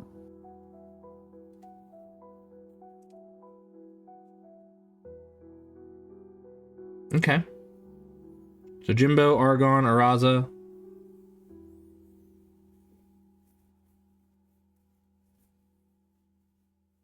What about Warren and Grimm? Or do you have other plans? I just give a nod. I won't give a nod or anything, but I'm just kind of seeing how everything goes. Okay. You still want to sneak off and check out the Abbey, don't you? A little bit. I don't really trust them. Okay, that's fair. If you guys don't trust him, you don't trust him. I'm not here to make you trust him. So You just play the character, right? exactly. If he seems untrustworthy, then maybe I'm doing my job. But yeah. So you can choose not to go. Again, he's not going to harbor any ill will if you don't go. He just thought he would extend a kindness to you.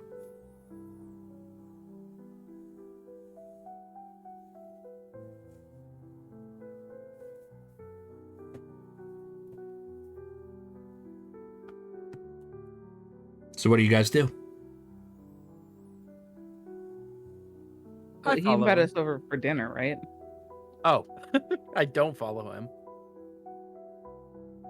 It's breakfast. It's breakfast. There's food prepared at his cottage. Oh, okay. Well, then yeah, I guess we'll go with them now. Then sorry, I thought it was dinner. So I'm like, it's first thing in the morning. Then Yeah. It's first thing. He's inviting you over first thing in the morning. So Yeah, I'll go. okay. say free I food. got Sign some me up. questions for this man. Okay. So Jymbo, Argon, and Araza go. Warren, do you stay behind with Grimm, or do the two of you go elsewhere, or do you go with the party? I just need to know if I need to start dissecting the scene so I can split it up between all of y'all.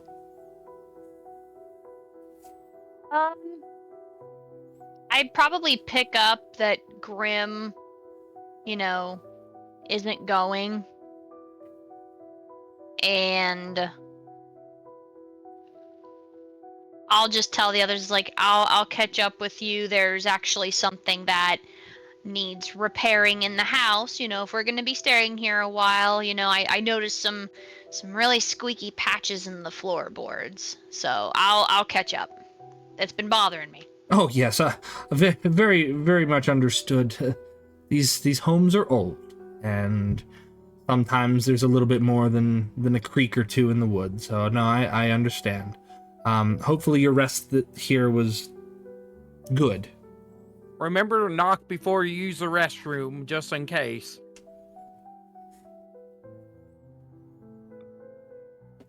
I just look at Jymbo and just shake my head. All right, so with that, we'll have Warren and Grimm. I'll have you two do your thing in a moment. Would we mind if we shifted focus to Araza, Jymbo, and Argon for a moment? Yeah, that's fine. Yeah, you're good. Okay. So let's go.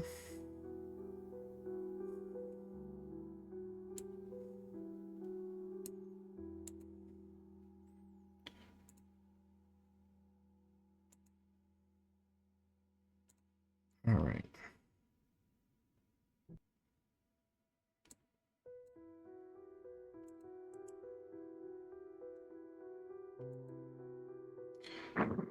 So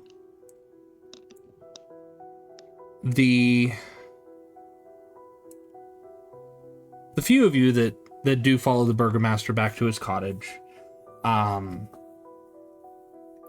you're getting a better view of the village itself. A lot of the cottages they have stone chimneys, thatch roofs. Pigs and chickens are kept in indoor pens and coops so they don't freeze. But you do still hear them rooting around and whatnot. The building that's closest to the outer gate is the burgomaster's cottage. It's the largest building in town, but it's still a very modest-sized dwelling compared to all the others. He motions you inside, and as he does so, there's one servant. There is one servant.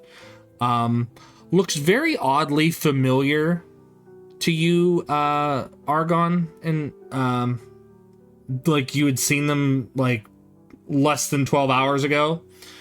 The man looks up and is like, "Oh, forgive me. I'm so sorry. Burgomaster, how may I serve your guests?" And he says, "Don't worry about it. Don't worry about it. I will take to them. You get some rest. You look like you've seen a ghost." And the man's like, "Oh yes, I slept horribly. He says, "Please forgive me, sirs and madam." And he bows his head and he kind of shuffles off into another small part of the cottage. The burgomaster makes his way over to a table that's laid out with pork and eggs, like very thick cut seasoned pork. Not a large amount of eggs, And then there's breakfast wine that he's kind of poured out into little chalices for all of you, like little wooden chalices. And he takes a seat at the head of the table, and there's enough seating placement for your entire group, which did not come with you, as well as 2 spaces next to him to his left and his right. There's no food on either plate, and there's no drink in either glass, from what you can see to the spaces adjacent to him.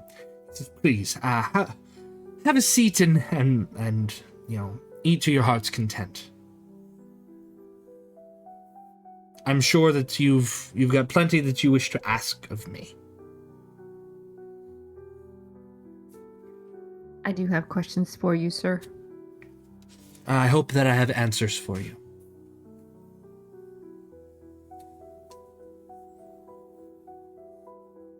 Ask away. So how long have you been burgomaster of Krezk? Seems like my entire life, to be honest with you. Well,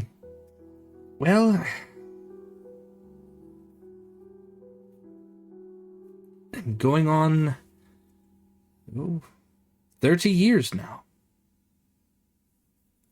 It's a very long time. Indeed, a very long time. And have you been living in Barovia for the same amount of time? Oh yes, I've been born and raised here. So what can you tell us about Barovia? Like, how big is Barovia? How many other cities? Well, if we're looking at Barovia as a whole, the nearest settlement to us is Krezk.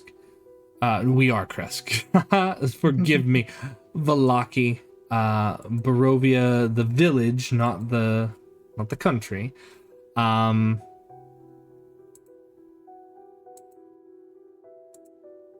And he takes his time to look through all of it. He says there are areas within the depths of Barovia,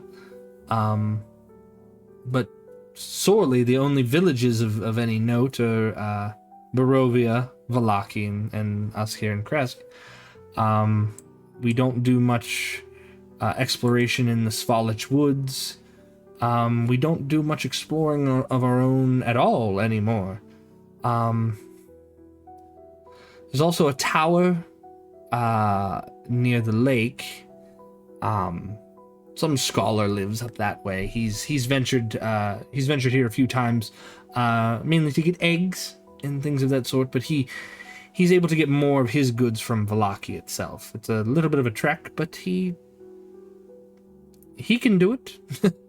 Sadly, we cannot. That's why we rely so heavily upon shipments, like from the winery and whatnot. I know it seems kind of absurd, but...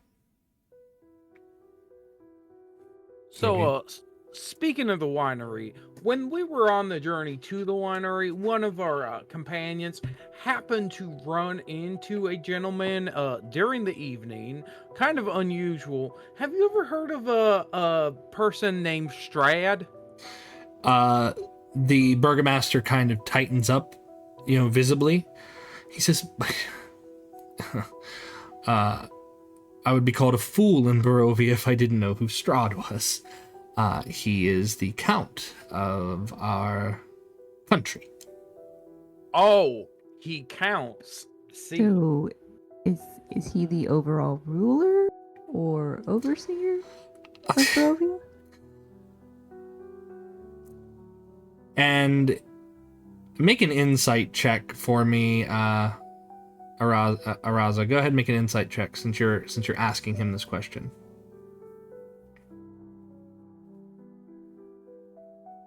That's a 23. 23. You can tell that he is uncomfortable talking about Strahd, because if he were to misspeak regarding the guy who runs the place, if he were to say something off about the guy who runs the place, something bad might happen. You're getting that sense. He's very nervous about talking about Strahd. Yes, he looks. Strahd is the land. He looks after everyone. He looks at everyone. And So, is it common knowledge he's a vampire then? beg pardon? I take that as a yes then. Okay.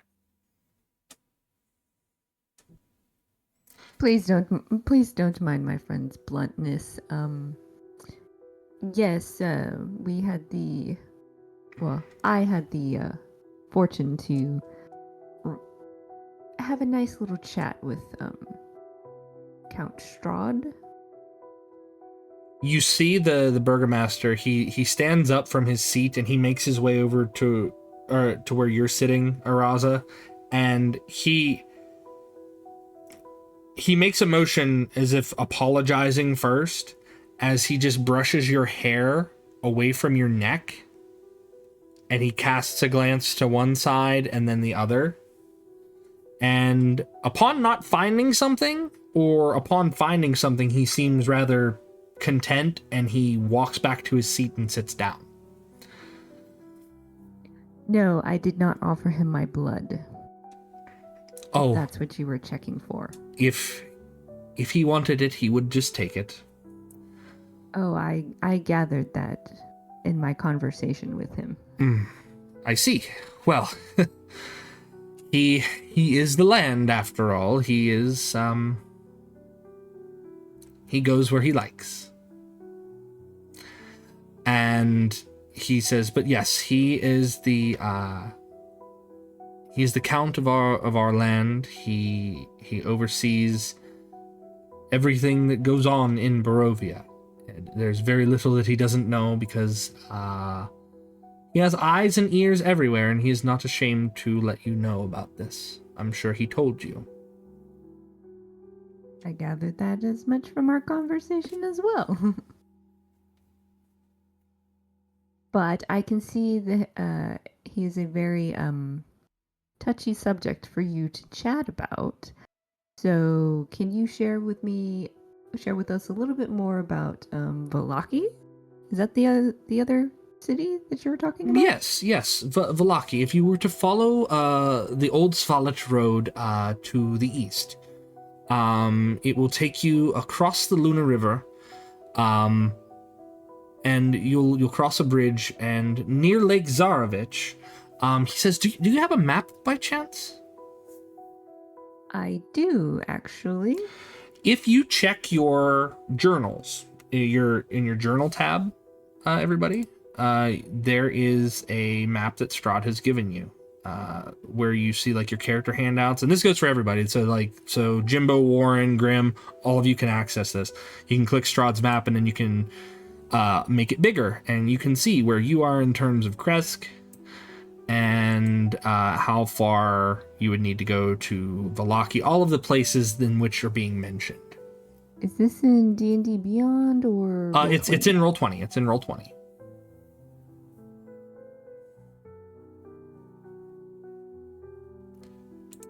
So it will be the third tab over. There it is. And then you can click. Yep. Thank you. You're very welcome. Just want to make sure everyone knows where everything is. But this is the detailed map that Strahd has given you. So I do pull out the map and I share it with him.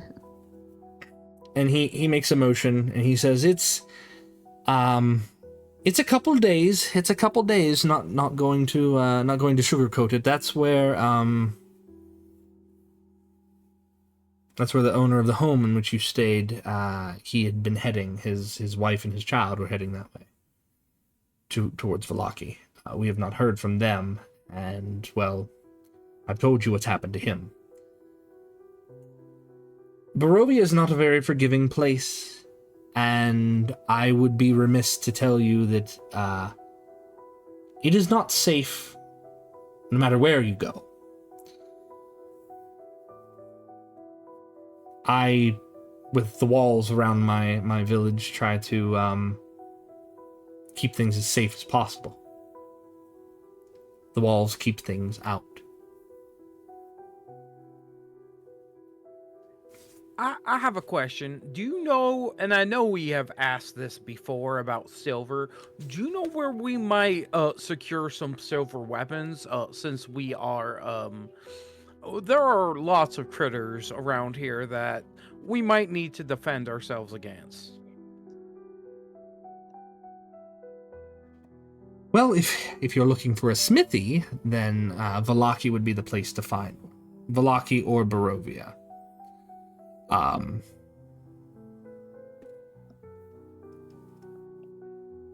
But unfortunately, we don't handle anything like that here. Again, all of our stuff is taken in through trade.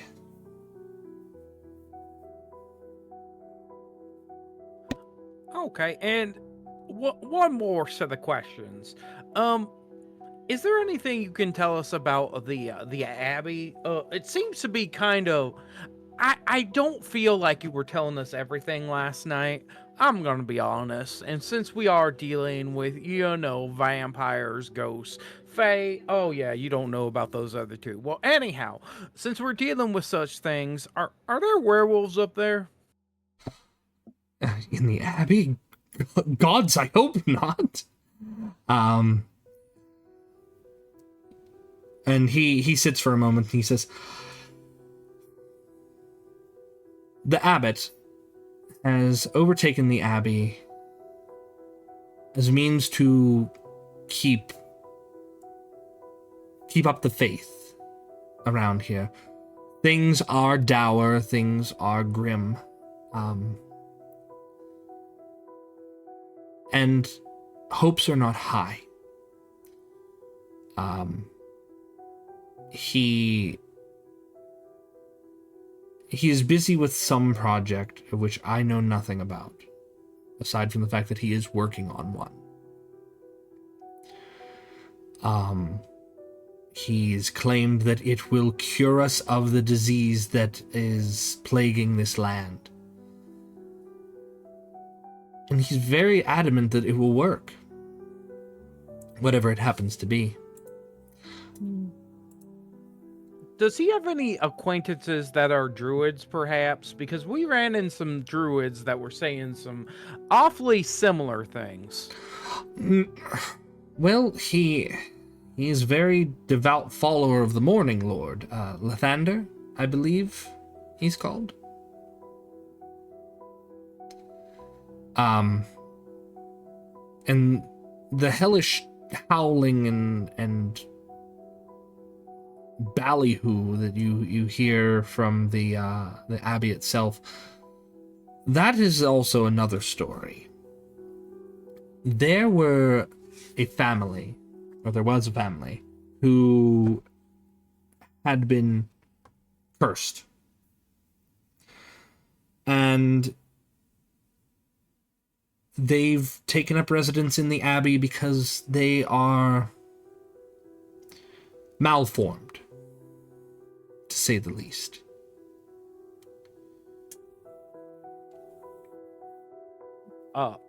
By malformed, are they the werewolves? Goodness no, my boy, I hope that there are no werewolves within my walls, or else everyone is doomed. Will they have a disease? They are cursed. Every one of the Bellevue line has been... It is as if hate itself had decided to overtake each and every one of the Bellevues and show them just how truly they were hated by mortal forms. They are misshapen, and I do not wish to speak ill of them, but they are very... Let's say their minds are warped, and they are not...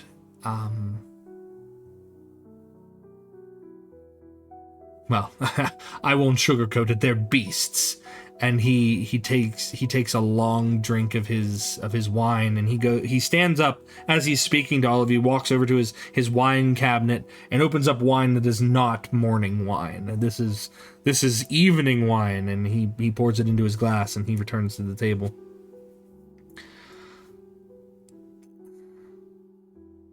The hate that cursed the poor Bellevues, the pitiful Bellevues, it racked both their minds and bodies. Some are misshapen to the point where you might not even be able to discern them from an animal, a pig, a dog. And what semblance of humanity or brains that they might have had, their humanity is nearly gone. But they stay within the Abbey because the abbot keeps them there. It keeps them from harming others. The abbot keeps them locked up.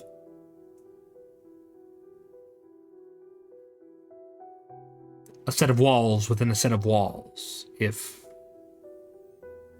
you'll allow me to say.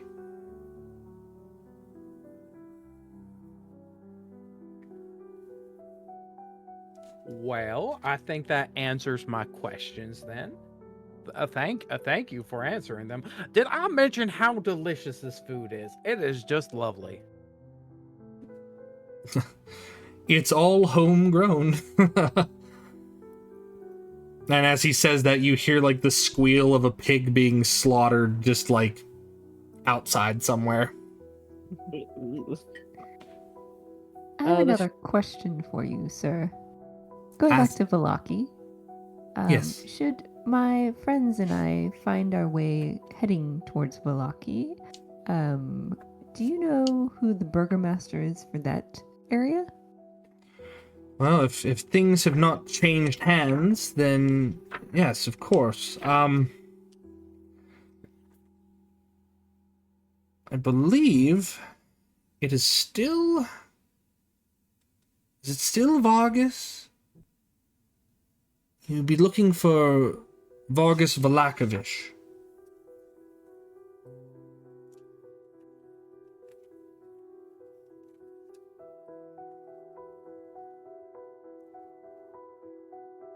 He doesn't go by Burgomaster, though.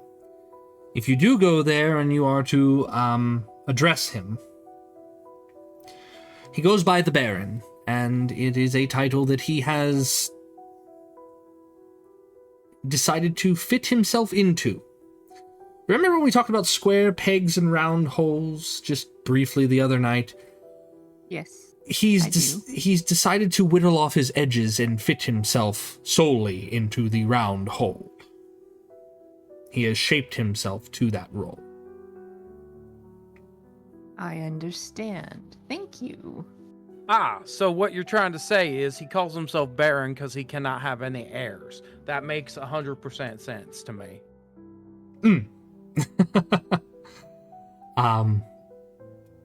But do not say that to him. You will not find a warm welcome in Vallaki if you speak to the Baron in such a way.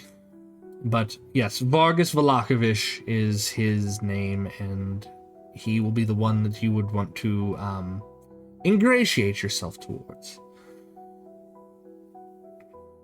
You can tell him I sent you. Tell him Dimitri sent you. He believes that he knows me solely on a first name basis, and who am I to prod the whims and whimsy of a crazy person?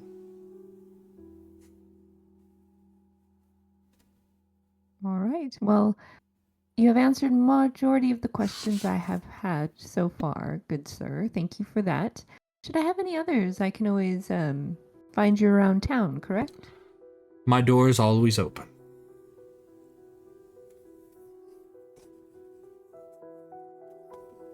A quick question then. This church, it's a church of who exactly? Who's the deity? The abbot serves the Morning Lord. The abbey itself is to Saint Markova. long ago, Saint Markova decided that it was best to try to rid this land of Strahd, and in failing to do so, every single member of the clergy was slain.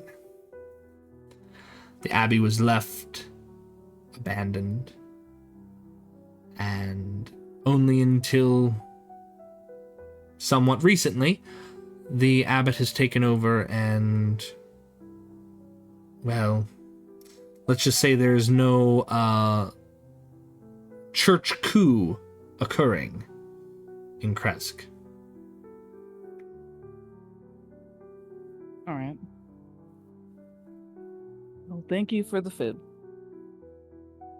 You are very, very welcome. Again, I hope that I didn't deter your friends from joining us. I know we didn't really get off on the right foot when you first arrived, nor during your second return to my village. I do my best to try to keep my gates open to travelers, but strangers seem to come and go, and I don't know who's watching all the time.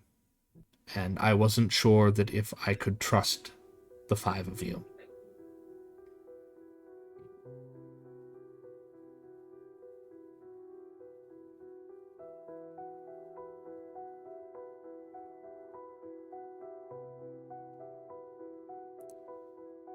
But, that being said, do you have any other questions for me?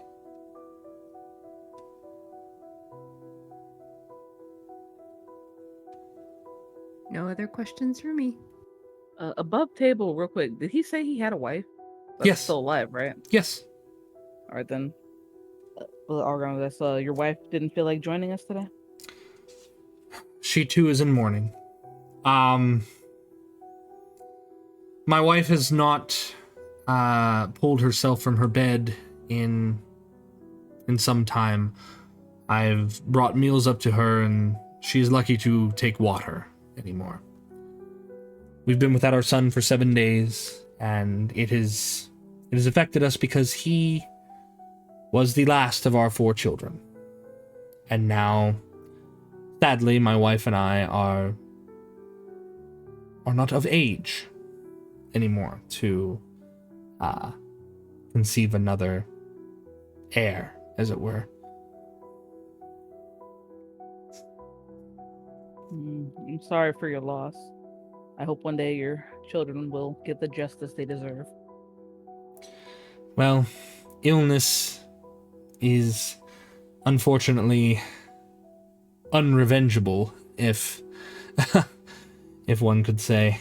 That's not true. It being wiped from this land and no one else having to suffer it would be justice. This is true. This is true. But we even have yet to have a proper service for Elia. I think if we could have a proper service for him, it would put Anna at ease. At least May I maybe ask she why would you eat haven't something. yet?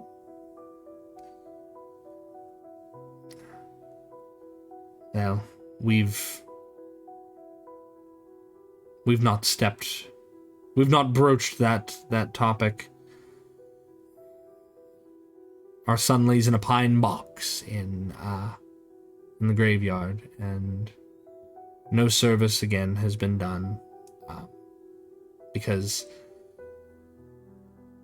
faith and hope are not luxuries that we have in Barovia.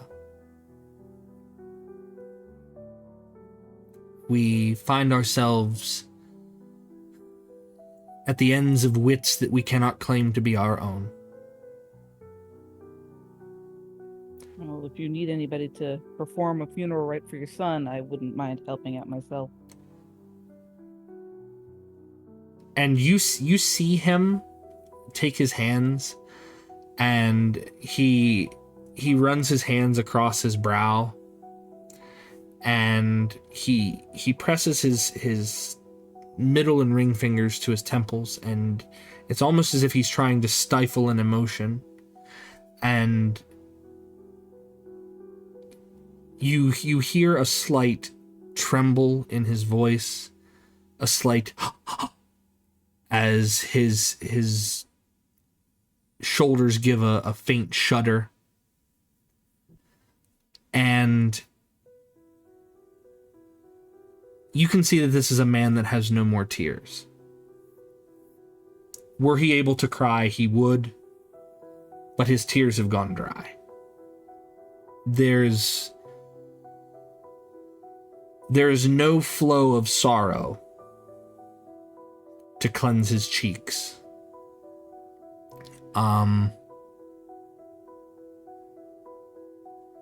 And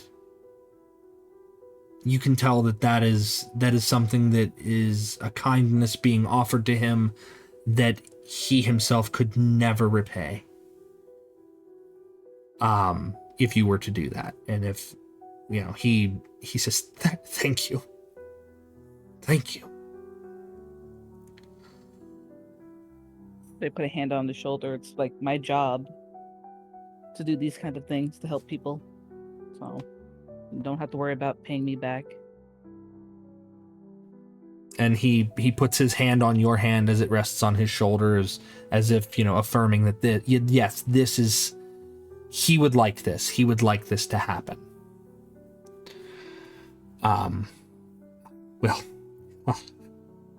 Silly me. My eyes always feel so dry in the morning. Perhaps I shouldn't drink so much. And he actually pushes his wine away from him. He pushes it away from him for a second. He says, please, friends, eat, and we can discuss this. We can discuss this later.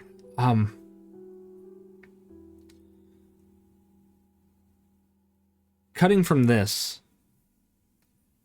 and going to Grimm and Warren. Grimm and Warren, you're staying in the house. You stay behind as you watch your companions accompany the burgomaster to his cottage. Again, Krezk is not that large, so you're able to glance up and down the street. You see cottages, you see people milling about, you hear the animals and whatnot. What are the two of you up to? Or what do you intend to be up to? I'll ask Warren, how stealthy are you? I look at him as I'm strapping on the heavy armor that that was given to me. Is just like, The armor jingle jangles as he's putting it on. It just, you hear the chains rattle.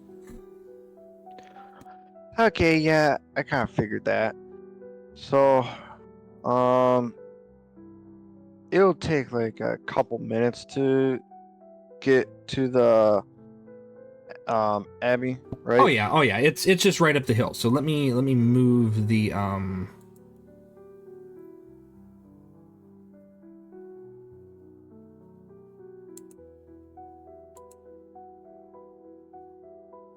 Let me get the man off the screen here. move the man.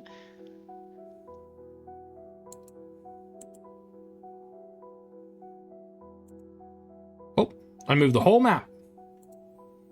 And the man is still there. The man is there. Let's just Okay, go. well, Let's just go to the Abbey. We'll just go to the Abbey. Bop. Yeah. While you do that, I'll cast the Psychic Whisper. So, Warren, you and I have a psychic connection that we're able to communicate psychically, so that we don't have to be right next to each other and talk and hear each other. And that will last 4 hours. Okay. So you get 4 hours worth of telepathic Psychic communication. connection. Yeah. All right, that's really cool. Yeah. So what did the two of you decide to do when you after you cast that and get that situated?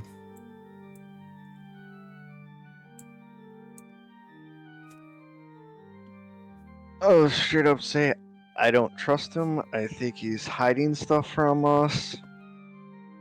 I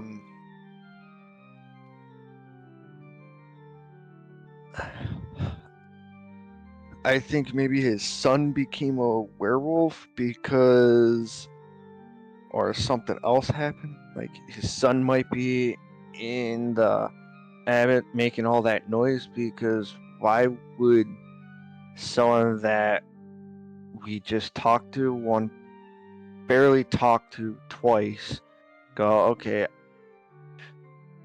my kid died from an illness, and we were talking and asking questions about werewolves. I just don't trust them. Well, we can at least, you could ask the abbot about like potions and stuff, and we could just say, oh, well, we were passing through and heard this ruckus, and we wanted to make sure that everything was okay. Like, that's gonna be our reason for going up there, right? We're just not gonna kick down the door and say, where are your monsters? What I was kind of thinking was, you go up and talk to the abbot because you're not a stealthy person with your jingle jangle, and I will sneak around and try to see because if he's doing anything that with werewolves or even vampires or anything like that, we ask questions, he's either going to blow them off, tell us to leave, or just tell us a lie. So I you thought kind of vampires. I thought vampires don't like going to church. I don't know about that. It could be, but hey, we're dealing with werewolves and vampires, so I'm just classing them both together. He might be working with them, but if you could distract them, I could maybe sneak around and find out everything. And if he tells the truth, great. If not, we'll still know the truth. Better than having breakfast with a non-trustworthy person. Yeah, kind of have a feeling he might be a vampire. But is it day? I thought they couldn't be out during the day. Yeah, but isn't the entire place just covered in fog, so there's no actual sunlight? You can still get sunlight coming through the fog. It's not very good sunlight, but it's still sunlight.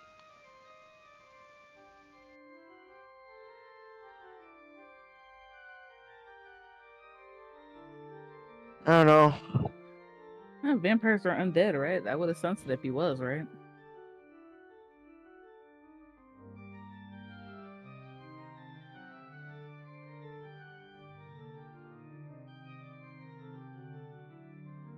I mean, Jymbo has some picture books for them if they really are interested. Sorry, I was muted. I was talking this I entire was time. going to say, I saw your Muppet mouth flapping, but I didn't hear anything. So this is a very astute observation on Grimm's part. The sunlight that comes through is not like strong sunlight. Like, it is always overcast here. It is very, very gloomy and gray. There's no true sunlight that comes through. You can no direct sunlight. Yeah. So, what you're able to tell is that if the Burgomaster was a vampire, you would have been able to tell. You would have been able to sense that immediately. But That, and from what Araza mentioned of this Strahd guy, the Burgomaster's not exactly going to win Mr. Congeniality.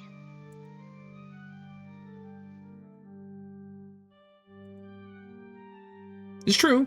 It's true.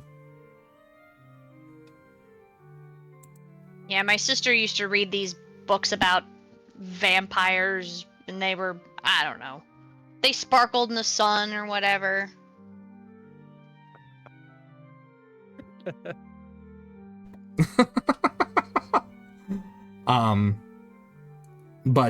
Yeah, so what did the two of you do? I guess I'll be the distraction with the abbot, and Grimm's gonna sneak around the Abbey and nibnose. Okay. Do you want some gold? So if you go to buy the potions, you have gold or silver you need. Places like this, I don't think they would like exchange money like that. They might ask for a tithe. They ask for Alms a or- donation. They ask for a donation, and you would receive something based upon donation. I've got some coin on me. Don't worry about it. Okay. Well, okay. So you distract. I'll sneak around and hopefully find anything. Okay. So the plan is for Grimm to sneak in while Warren literally walks through the front door.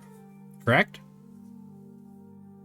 I mean, Yeah. I'm gonna knock. I'm not. Well, I know, but I'm saying like that in the crudest of terms, Grimm is sneaking, you are stepping in.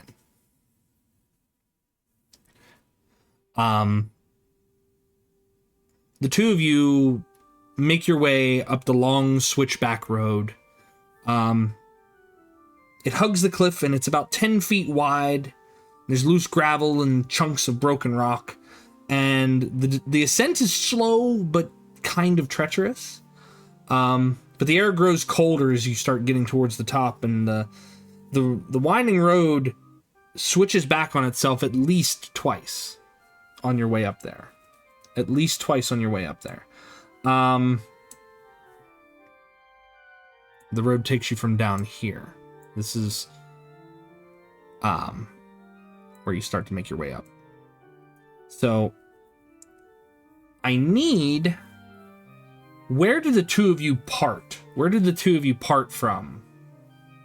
I was just going to mention that it's like Grimm should probably split from me a good ways back in case if there's someone like walking along the grounds and they're like, oh, there were two people coming and now there's one guy. What's going on? Okay. Because if you're coming up from here, go ahead. Is back there a door? Ping it one more time for me, please. Yes. Okay, I think I would break off around here. Okay. And then just kind of make my way up around checking these windows. See if maybe I could get in through a window or not. Okay. Go Now, from there. For reference, so these are height markers. So where you are breaking off from, like if you break off from here, you are at 600 feet above the ground down here. And it's like a cliff face? Yes. Kind of. It is wide enough that you could make your way across. I'm just letting you know that it is not it's not easily traversed. It's not easily traversed. Like a slight grade. No, that's 600 feet, 700 feet, because the Abbey itself is at the top of this little cliff. So yeah, if you were to part here, that's why the pathway itself is treacherous, is because not only is there snow on the ground, which would make it even more so, it's you can do it. I'm not telling you can't. I'm just saying it will be difficult if you don't have like a lot of like climbing gear and things like that. Especially if you're trying to be sneaky. It's going to take you a while to get over to that way. If you're trying to sneak.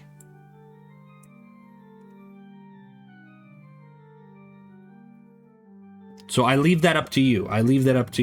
If you want to do that, I am behind your idea. I just want to make sure that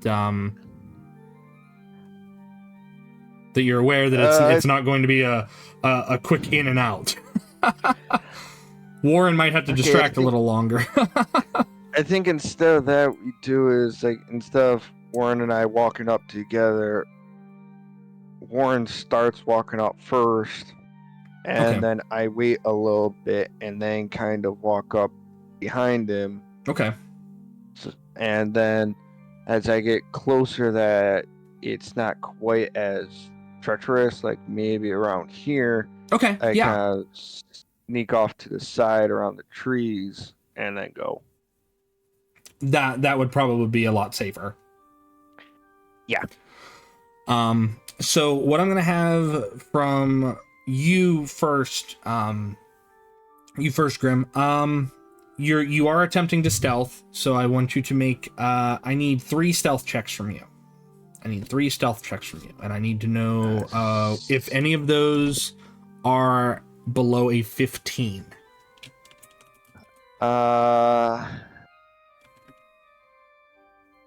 6. So that's 13. I'll use a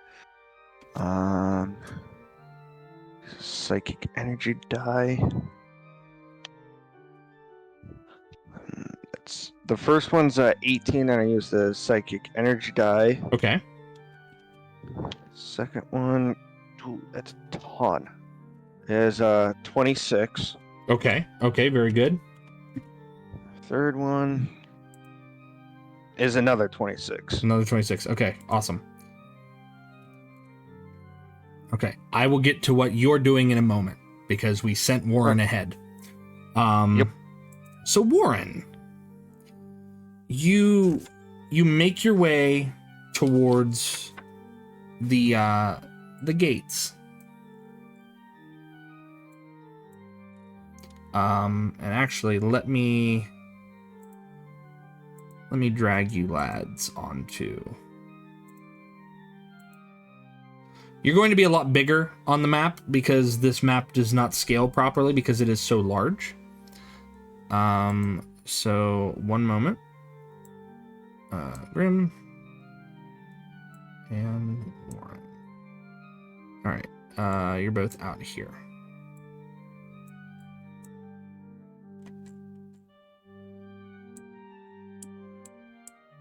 You're gonna seem so tiny on this map. You're like idiot. Are these towers? Yeah, they're essentially like little guard towers. So yeah, you're little Polly Pocket sized fellas. What was the boy equivalent of Polly Pockets? Mighty Max. Okay. I thought it was G.I. Joe. G.I. Joe is the boy's equivalent of Barbie. Polly Pocket was like the super tiny stuff. Yeah, Mighty Max had a bunch of cool monsters that you could get, and they were like inside the skulls and stuff.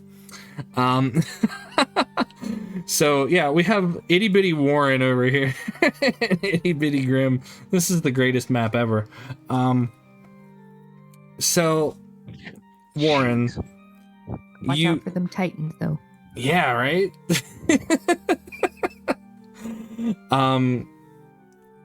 The road from the village, Warren, climbs up above the mist to a wide ledge on which the Abbey is perched. A light dusting of snow covers the trees and the rocky earth. The gravel road that passes between 2 small outbuildings. These. To either side of which stretches a 5-foot-high, 3-foot-thick wall. This is 5-foot-high, 3-foot-thick. These walls that go all the way around the Abbey. They're made of jumbled stones held together with just mortar. Blocking the road are iron gates attached to the outbuildings by rusty hinges. They appear to be unlocked. And viewed through the gates, the stone abbey stands quiet. Its 2 wings are joined by a 15-foot-high curtain wall. A belfry protrudes from the roof to the top of the closer north wing. It also sports a chimney billowing gray smoke.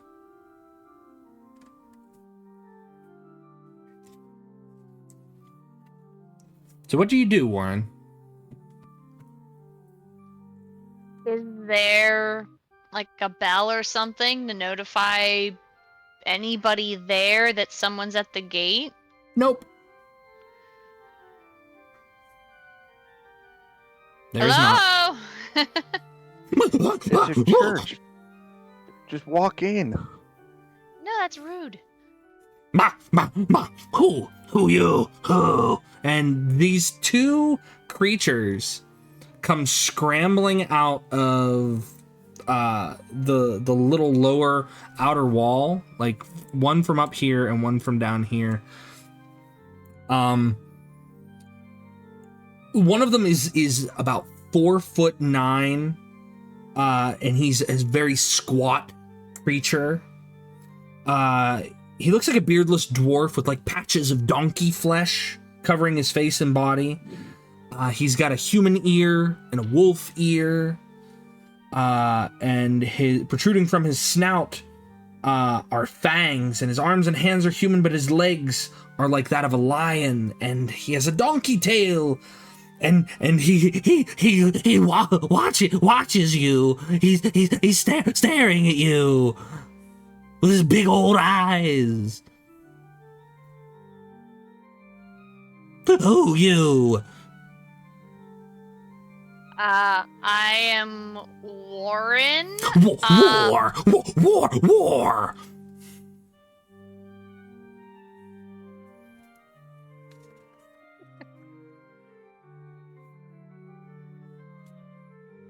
And the other one makes his way over, and he stands just slightly shorter than him.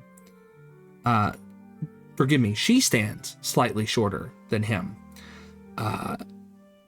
The left side of her face and body is covered with scales, like that of a lizard, or maybe a crocodile. And the right side of her face is covered with patches of thick fur, like thick matted fur. And between like these little patches are bits of human skin. One of her eyes is that of a feline, and her fingers on her hands resemble cat paws with opposable thumbs. But she keeps a gray cloak over her face. What do you want? And she shoves the other one. She just shoves him, and he falls into the dirt, and he scrambles like he's never walked before, and then gets to his feet. What do you want? I was wondering if the abbot had any healing potions for available, or healing.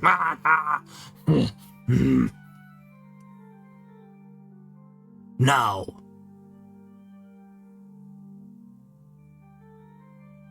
Are you the abbot? No. Well, I would like to speak with the abbot. Is this not his abbey? And they look to one another, and the one with the wolf face is like, and the other one kind of rolls her eyes. The abbot is in. Don't look at me like that. Stop looking at me. You're speaking to me, so I am going to give you the courtesy of, looking at you and acknowledging that you are talking to me. You can talk and not look. Don't judge me. No, you're judging us again. They're judging us again. No, don't look. You talk, don't look. You want to see Abbott? I'll take you to the Abbot. Just don't look at me. And she tackles him, and she starts punching him. And then he yelps and shuts up and curls up behind the wall. You want to go? We'll go. I just motioned to her like, okay, your lead. So she leads you onward towards the entrance of the Abbey. It's a long walk through the snow. She's not very nimble on her feet, despite being very feline-like. But she takes you over to here. So if you want to go ahead and move yourself over to there, Warren. You pass by several things in the Abbey itself, especially on the outside. You see the inner gatehouses. You see that there are slits, like arrow slits outside of these gatehouses, just kind of like peering out into the yard. But as you get to the entrance, the misshapen woman takes you to a 15-foot high curtain wall that joins the Abbey's two wings. And behind its battlements, behind here, are two guards that stand at attention, and their features are obscured a little by the fog. And below them, set into the walls, a pair of 10-foot tall wooden doors reinforced with bands of steel. And to the right of the doors, mounted on the wall, is a tarnished copper plaque.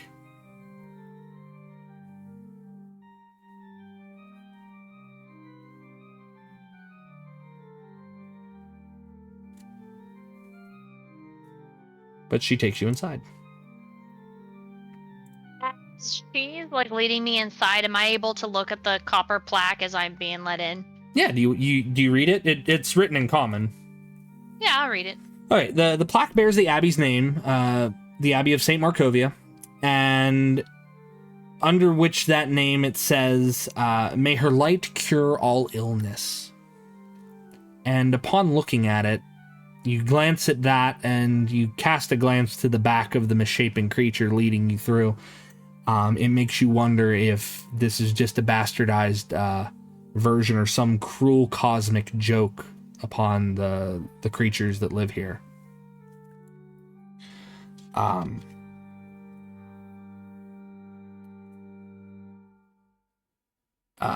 As you're brought into the courtyard, let me see here. You're brought into the courtyard here. She tells you, "You wait by the well. I'll get the abbot." And then she starts to hobble off.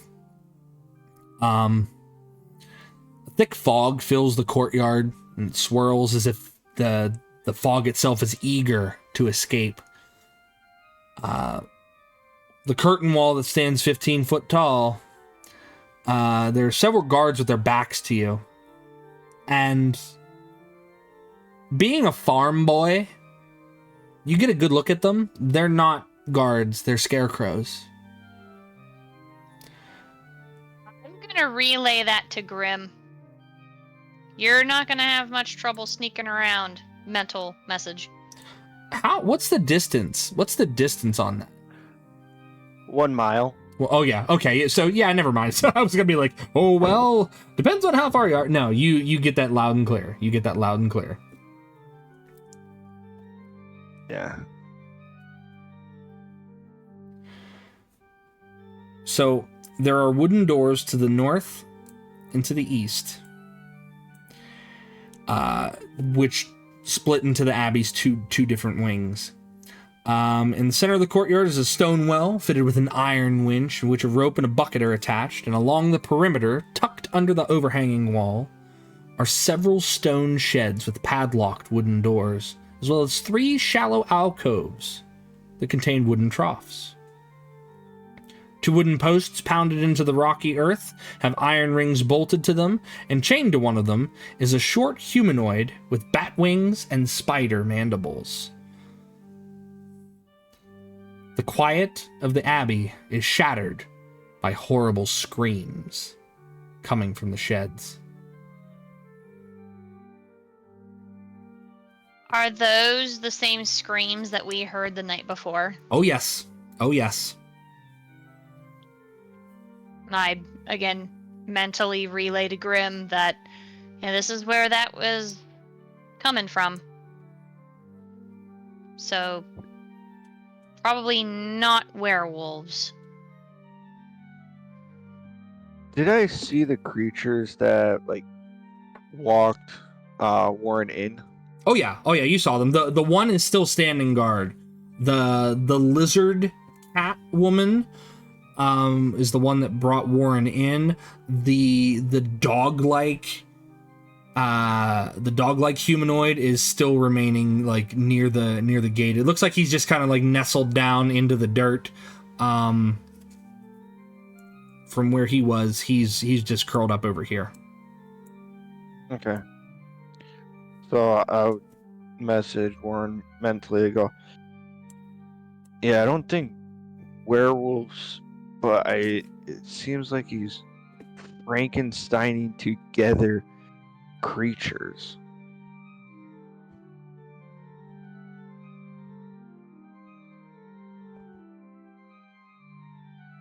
I think we're at the point of no return on questioning things. Yeah. But just to let Grimm know that that little fella, he's definitely going to be the type that would be easy to distract. If you absolutely need to, just incapacitate, don't like harm them, just like knock them out. Because they know the abbot.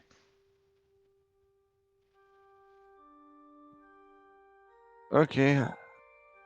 I got some kindling, so if I have to distract the dog thing, I might be able to throw a stick.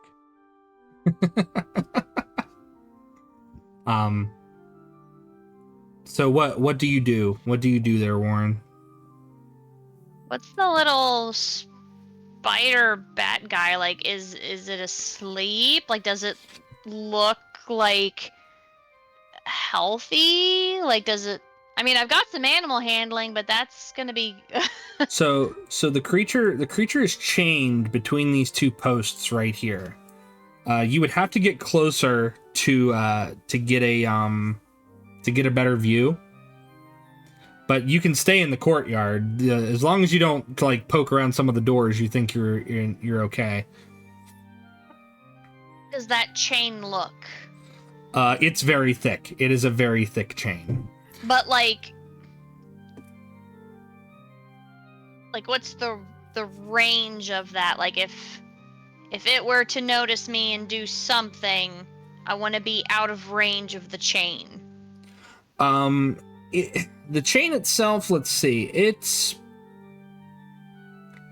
probably less than about 5 feet. Less than about 5 feet. Okay, so where I'm at. Yeah, you're safe there. All right. If what you're wanting is safety, you're safe there. Okay. At least from the creature that's chained up. The creature that's chained to these post flaps, it flaps its leathery wings and it starts to take to the air as you approach, but she doesn't get far as its chains go taut. And she flutters madly, like she tugs herself this way and that way. It looks like she's gonna hurt herself by doing this. And she's I take it easy. I'm here to see the abbot. You're all right. And I have my hands out like it's all right. As you get closer, like she's raising a much larger ruckus, and at this point, like even Grimm can hear her screeching. Like it is inhuman screeching. These sounds are not to be made by a humanoid throat. And as you get closer, her eyes go wide, and when animals are afraid. You see the whites of their eyes. Like, her eyes can't get any bigger because they would let you see into her skull at this point, is how big and scared her eyes are. But she panics and she jerks really hard to the point where her fright from you forces her ankle to turn at a very unnatural angle. and she does genuinely hurt herself. And she stumbles to the ground and flaps around like a wounded bird.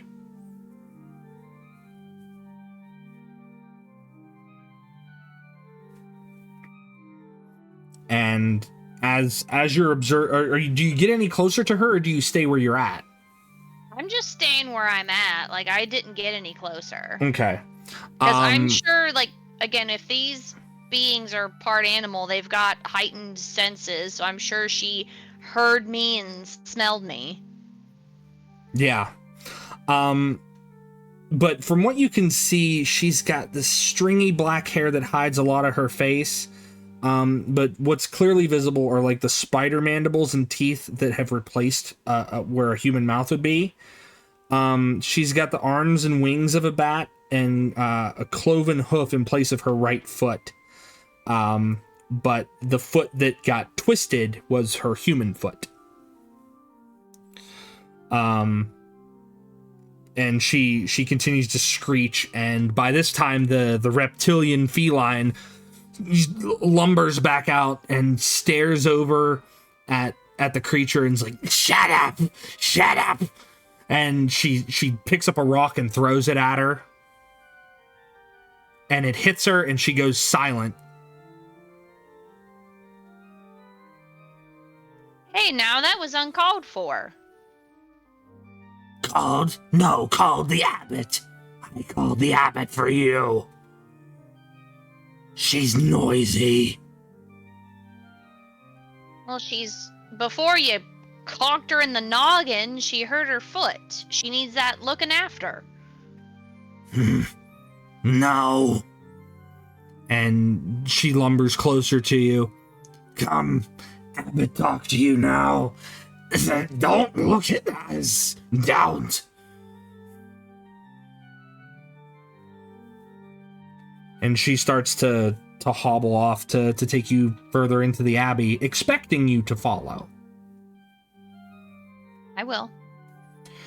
As you walk with this creature, do you look at the other creature that was hit with a rock? Yeah, do I see any sign of it being like just knocked out, or is it dead? She's knocked out. She's knocked out. And from what you can see, this is not the first time that she has been hit with rocks.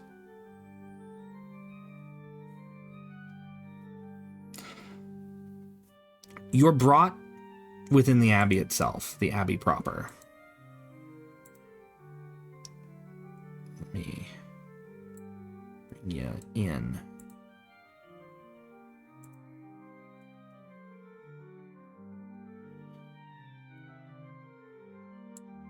There we go.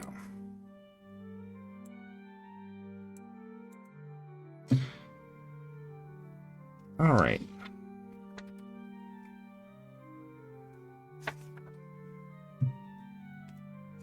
So, you're brought into the main hall.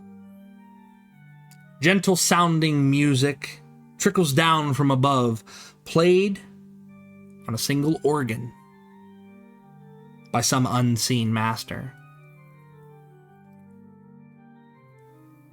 The ground floor is one large 50-foot square room with arched leaded glass windows. A cauldron sits on an iron rack above a fire in the hearth, while above the fireplace mantel hangs a golden disc engraved with the symbol of the sun. In one corner, a wooden staircase climbs to the upper level, while in another corner, a stone staircase descends into darkness. Several chairs surround a wooden table that stretches nearly the length of the room. Wooden dishware and gold candelabras are neatly arranged on the table. Standing behind, which is a young woman with alabaster skin, dressed in a torn and soiled red gown.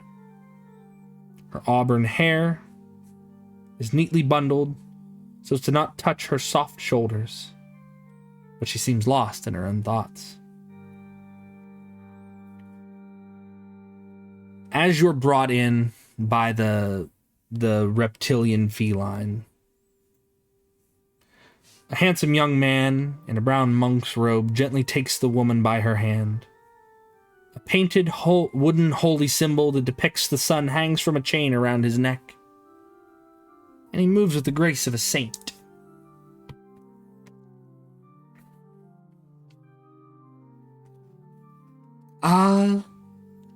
Siegfried, who have you brought to the Abbey today? And he seems to be addressing the creature. Strangers! Strangers! They look at me again.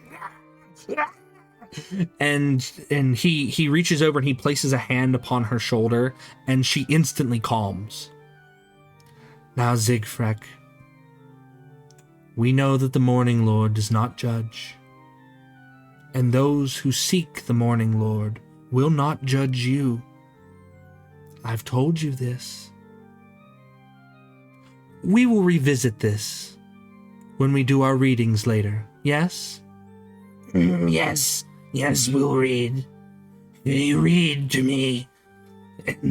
Don't, no. And she looks up at you like... She doesn't like you, Warren. Like, she looks at you as if you judge her the harshest of anyone she's ever seen. You can make an insight check, though, if you'd like.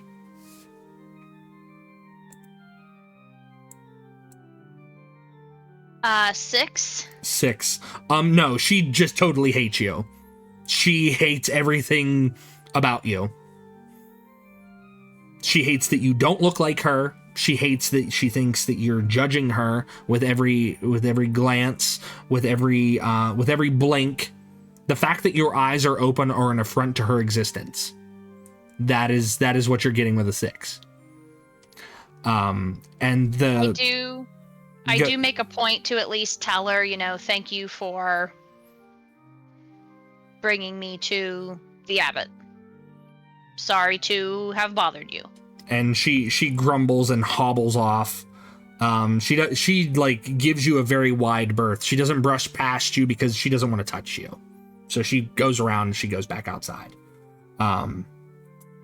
But you're inside with the abbot, and he lets out a very soft sigh.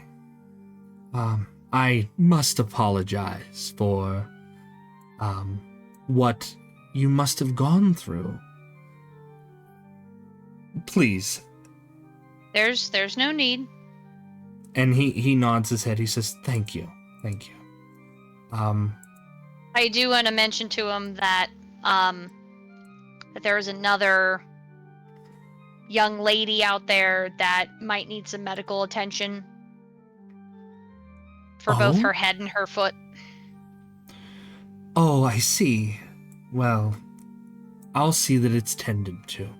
But in the meantime, you're here now.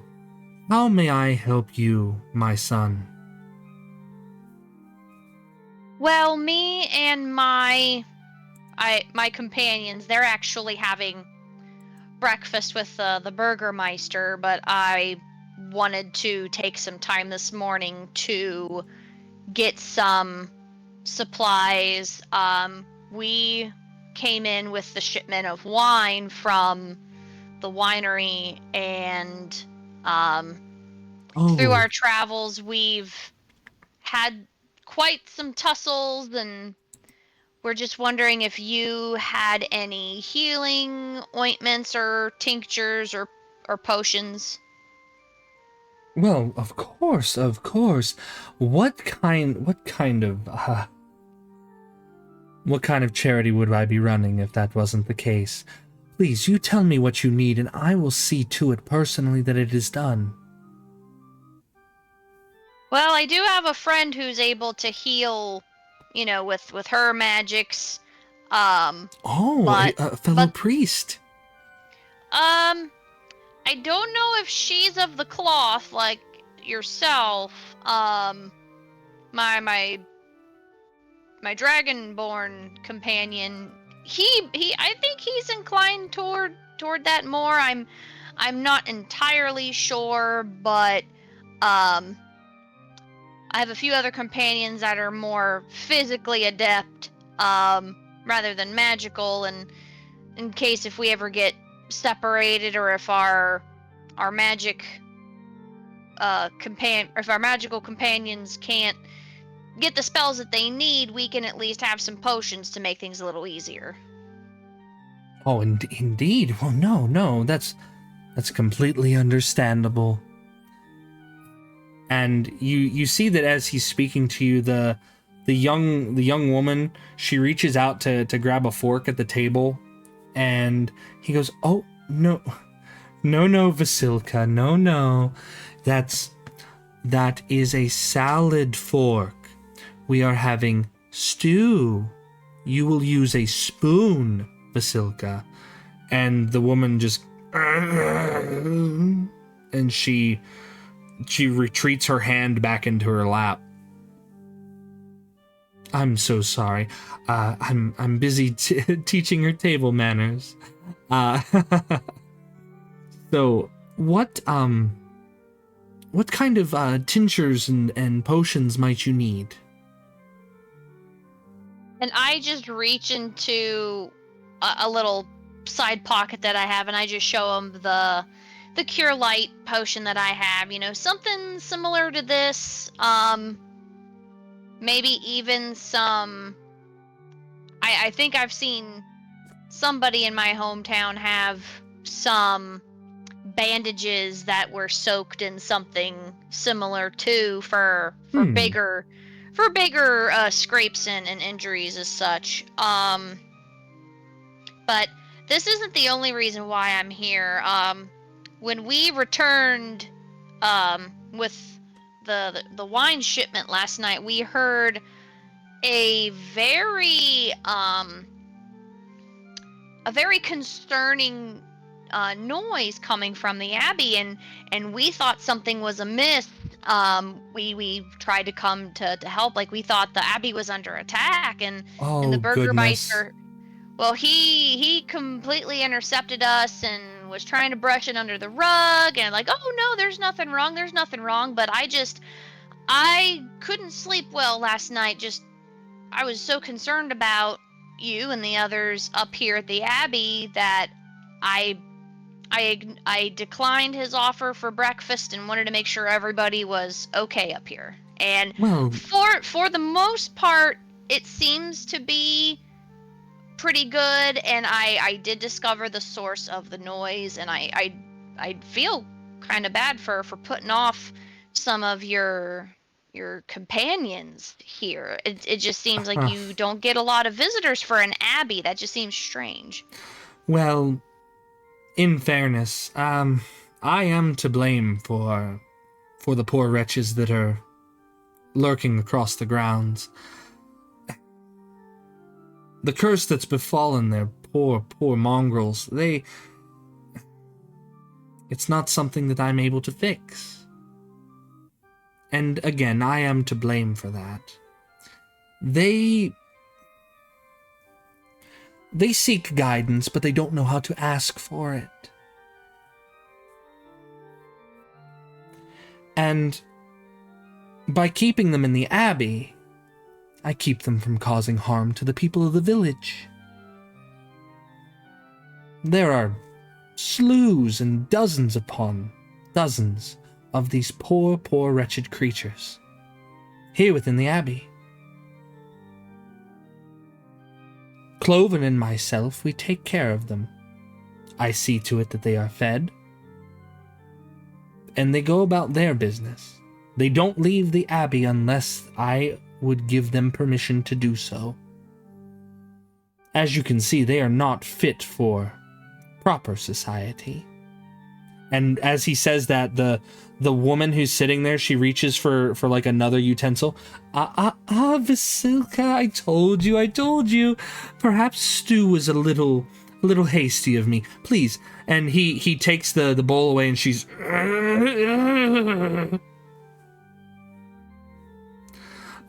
forgive me, friend.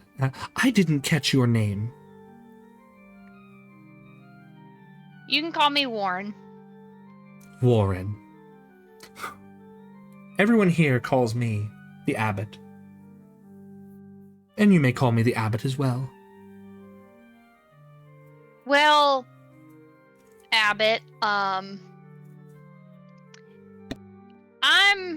I'm just, I grew up on a farm out in the country, and I know of some manners, but I know we weren't really harped on, certain pleasantries. As long as you treat people with respect, it doesn't bother anybody how you eat your stew, as long as you eat and you get a full belly, Oh, yes, I understand. And that can pass in society that is, not for the upper crust. But I must admit, I'm trying to train Vasilka here, because I intend to make her Strahd's bride. Beg pardon? Like, is she a willing participant in this? Like, does she have feelings for Strahd? Like, is it mutual, or? Oh, it matters not, because she is made to be Strahd's. And make a perception check for me.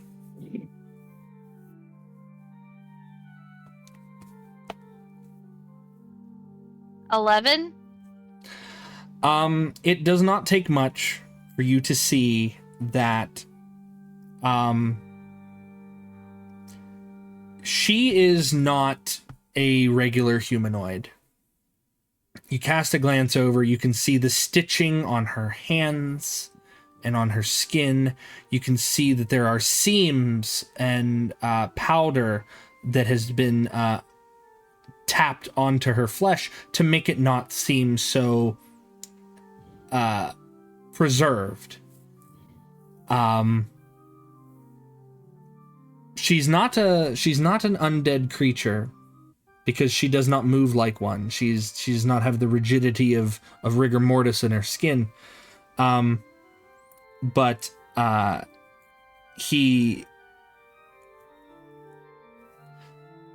the abbot places a hand upon her shoulder, like a comforting hand, and she doesn't react. She doesn't react at all.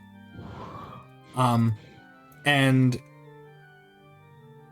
he says, Vasilka was made specifically to appease Strahd. It is the Morning Lord's wish that Strahd be wed. And if he is appeased, then this land will not suffer any longer. But what about her wishes? And I gesture to Vasilka. She is a mindless creature. But that is why I am training her, so she will not be mindless any longer. She will suit any whim that Strahd might have. He will no longer prey upon the poor people of this land. He will have a bride that he's always wanted, that he's always sought. Isn't that right, Vasilka? And that's all the noise that she makes. Now, is Strahd aware of this arrangement? Like, is this something that he's commissioned? Do you say that out loud? Yeah, I'm like, is this something that Strahd wants too? Like, he's a count after all. Oh, see, it doesn't matter. Strahd has been seeking a bride for what seems like forever, and I just want to provide him with one. Why should some poor girl from some village be yoinked away and taken into servitude when he could have a bride that can live as long as he has?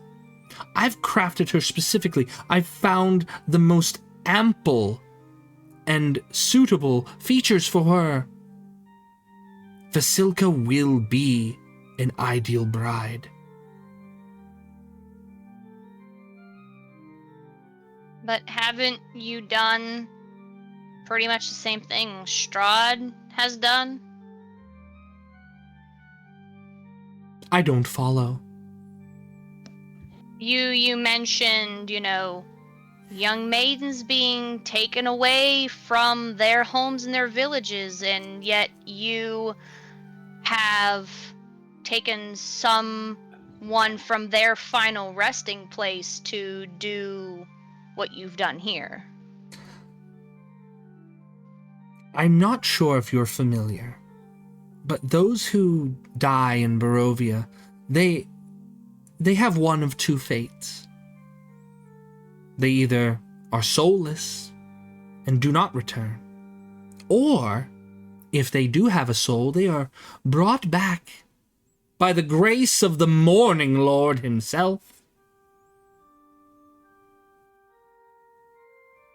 And they are given life anew. Vasilka here, why? She had no soul to go into the afterlife. She was crafted exquisitely. Every thread, every stitch, every placement of powder on her little nose was structured solely from those who were not going to return. I have given them a purpose. The Morning Lord has given them purpose. But what about the others here? What's their purpose going to be? Oh, they've been helping me with my experiments. I can't leave the Abbey so easily, and to dig in the dirt and carry such heavy things towards the Abbey itself. Well, that's unbecoming. That's unbecoming. Let me put it that way. I had them bring me the finest pieces that they could find. The mongrels take care of it. The Belleviews do. They're not mongrels. They're beings with feelings. Oh, yes, they are. And they feel horrible for their existence. You mentioned that you were at fault for their curse. Indeed. What do you indeed. mean? What do you mean by that? It is my fault that they are the way they are. If only they had done their best to keep their manners and to learn the ways of proper society. If they would just not hurt one another, if they would just not hurt others. I've kept them from murdering several of the villagers. I keep the village safe by keeping them here. What if they were somewhere else, though? Where would they go? The wilds, to be eaten by wolves or worse? Oh, I think some of them could probably handle themselves. No. You're giving them far too much credit, my friend, but I can see where you would think that. Half of them can't even walk very well on their own.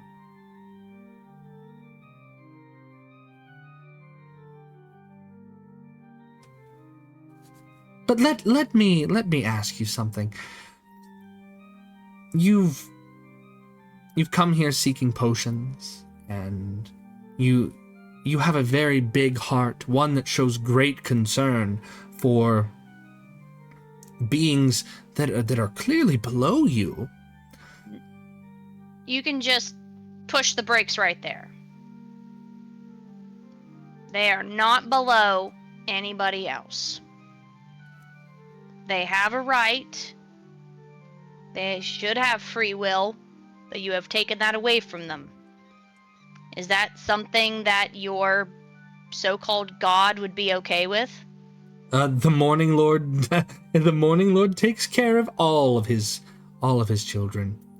Now, I must ask you, are you going to cause an issue? I am not going to cause any issue. And I really emphasize the I am not going to cause an issue. I emphasize that.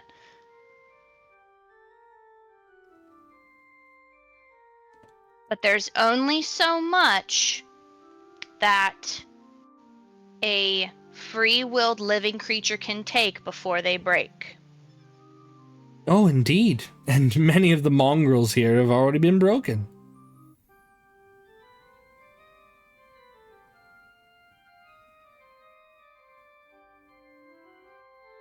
There were times on the farm that I thought that I had tamed a wild stallion here and there.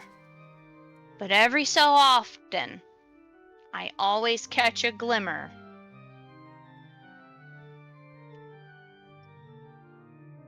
In a land where the sun doesn't shine, gemstones don't glimmer very often, my friend.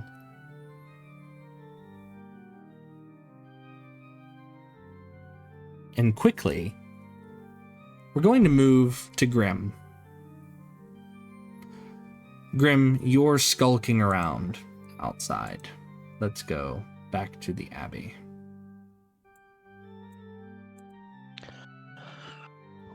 Okay, I guess zoom way in. So, you want to try to go towards this door, correct? Ping it again, please. Okay. Is it not pinging on the stream? I had it zoomed in so I could see my You're character fine. a little easier, so I couldn't. Yes, I kind of want to Okay. get over there. You'll find no issue in getting over that way because there doesn't seem to be any guards over that way. If I go up like here, am I able to like see all around in here? There are small windows. You can't see much on the inside of them, but you could get up and over. You can obviously get up and over the wall. You can get up and over the wall, and then get like into this part of the courtyard. But like in the courtyard, I'm not seeing any of the creatures or any movement. That's correct. That is correct. Okay, then I will actually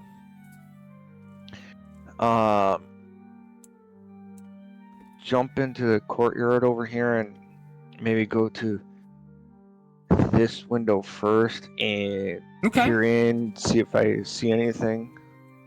All right. This window specifically, correct? Yeah, I'll start with that window and then kind of just work my way down. Okay. Being sneaky. You peer in through the window, and as you look in, you can see that this room looks to be an office. There's remains of a desk and a chair, both of which have been smashed to pieces.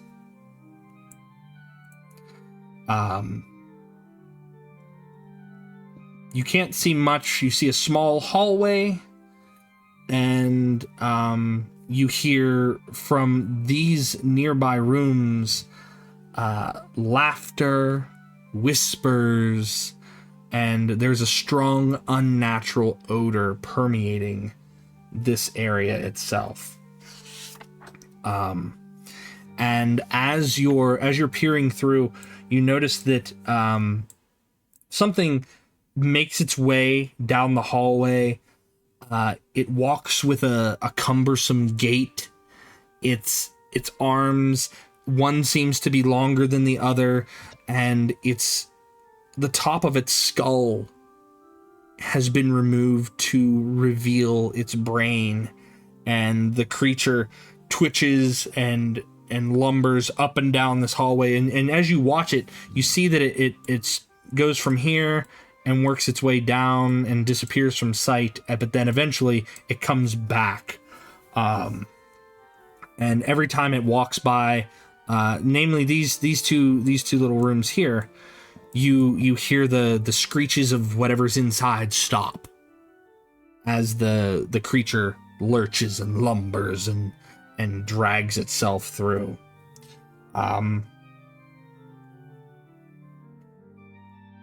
And the creature itself appears to be this mishmash of a 7-foot tall assemblage of body parts. And for all of an instant, as it turns in its slow patrol, I need you to make one more stealth check for me, please.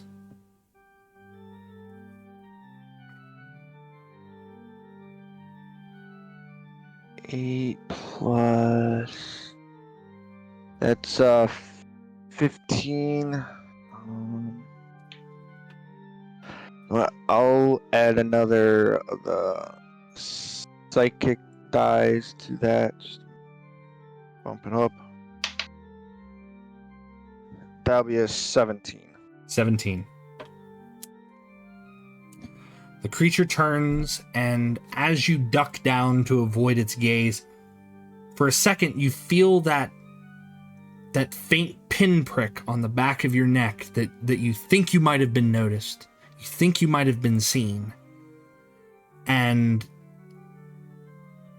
as you lift your head back up to double check to make sure, you no longer see the creature.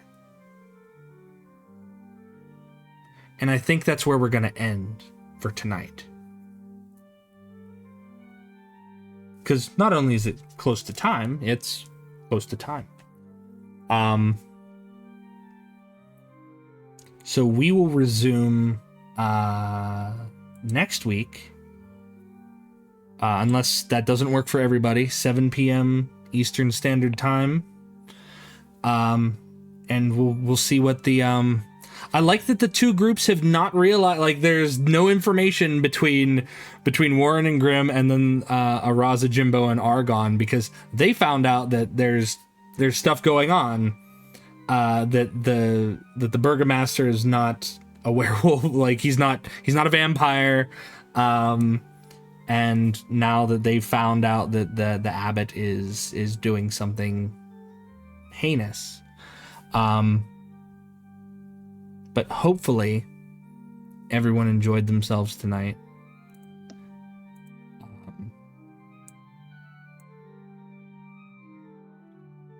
For sure. And Yes, definitely was a lot of fun. Yeah. It seemed like a very RP heavy session, but I hope that's still okay. I like being able to incorporate a lot of that. So I want to thank my players once more. Star Kitty, Austin, Goldie, Val, Knight. I want to thank all of you for taking part in yet another episode of Curse of Strahd. I did not get to upload the episode to the channel just yet, episode 3, but we will do that. I'll have that plus this episode coming up next week, so that way those of you in chat or those of you watching at home can keep up on it. Besides that, do we have anything that we need to take care of, or are we good to end it there? Yeah, I just want to punch the abbot in the face. I just want to say thank you, Joe, for hosting this lovely Curse of Strahd campaign. Oh, Yeah, this was fantastic. Thank you. You're all very welcome. You're very welcome. I enjoy running as much as you guys enjoy playing. I say it all the time, but it's true. So what I'm going to do, I'm going to go ahead and mute the Discord. I understand if anyone has to take off, that's understandable. We're going to find someone that we can go ahead and raid into. But again, thank you, players. Thank you so much for your time. Your time is very valuable to me, as I know it is to you. And we will be back with episode 5. Boy, it's episode 5. Episode 5 next Friday. So thank you, players. I'm gonna go ahead and I'm gonna go ahead and mute you guys now, and we'll get everything taken care of. So feel free to chat amongst yourselves in here, and we'll go from there. All right, they are muted. Chat, thank you so much. I want to thank Druid for the raid, and I want to thank everyone for participating in chat and talking and asking questions and things like that. So what we're going to do, we're going to find someone to raid into. If you don't have my emotes, feel free to use whatever emote you have. Just be polite, read the room. Ryuji, thank you for the 100 bits. Thank you. Really appreciate it. Let's see. Who can we drop in on? Let's see.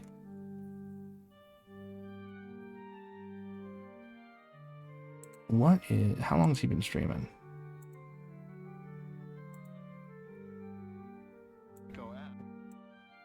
Let me mute the desktop audio. Haha. Does anyone have a suggestion on who we can raid into? This is always the worst part. You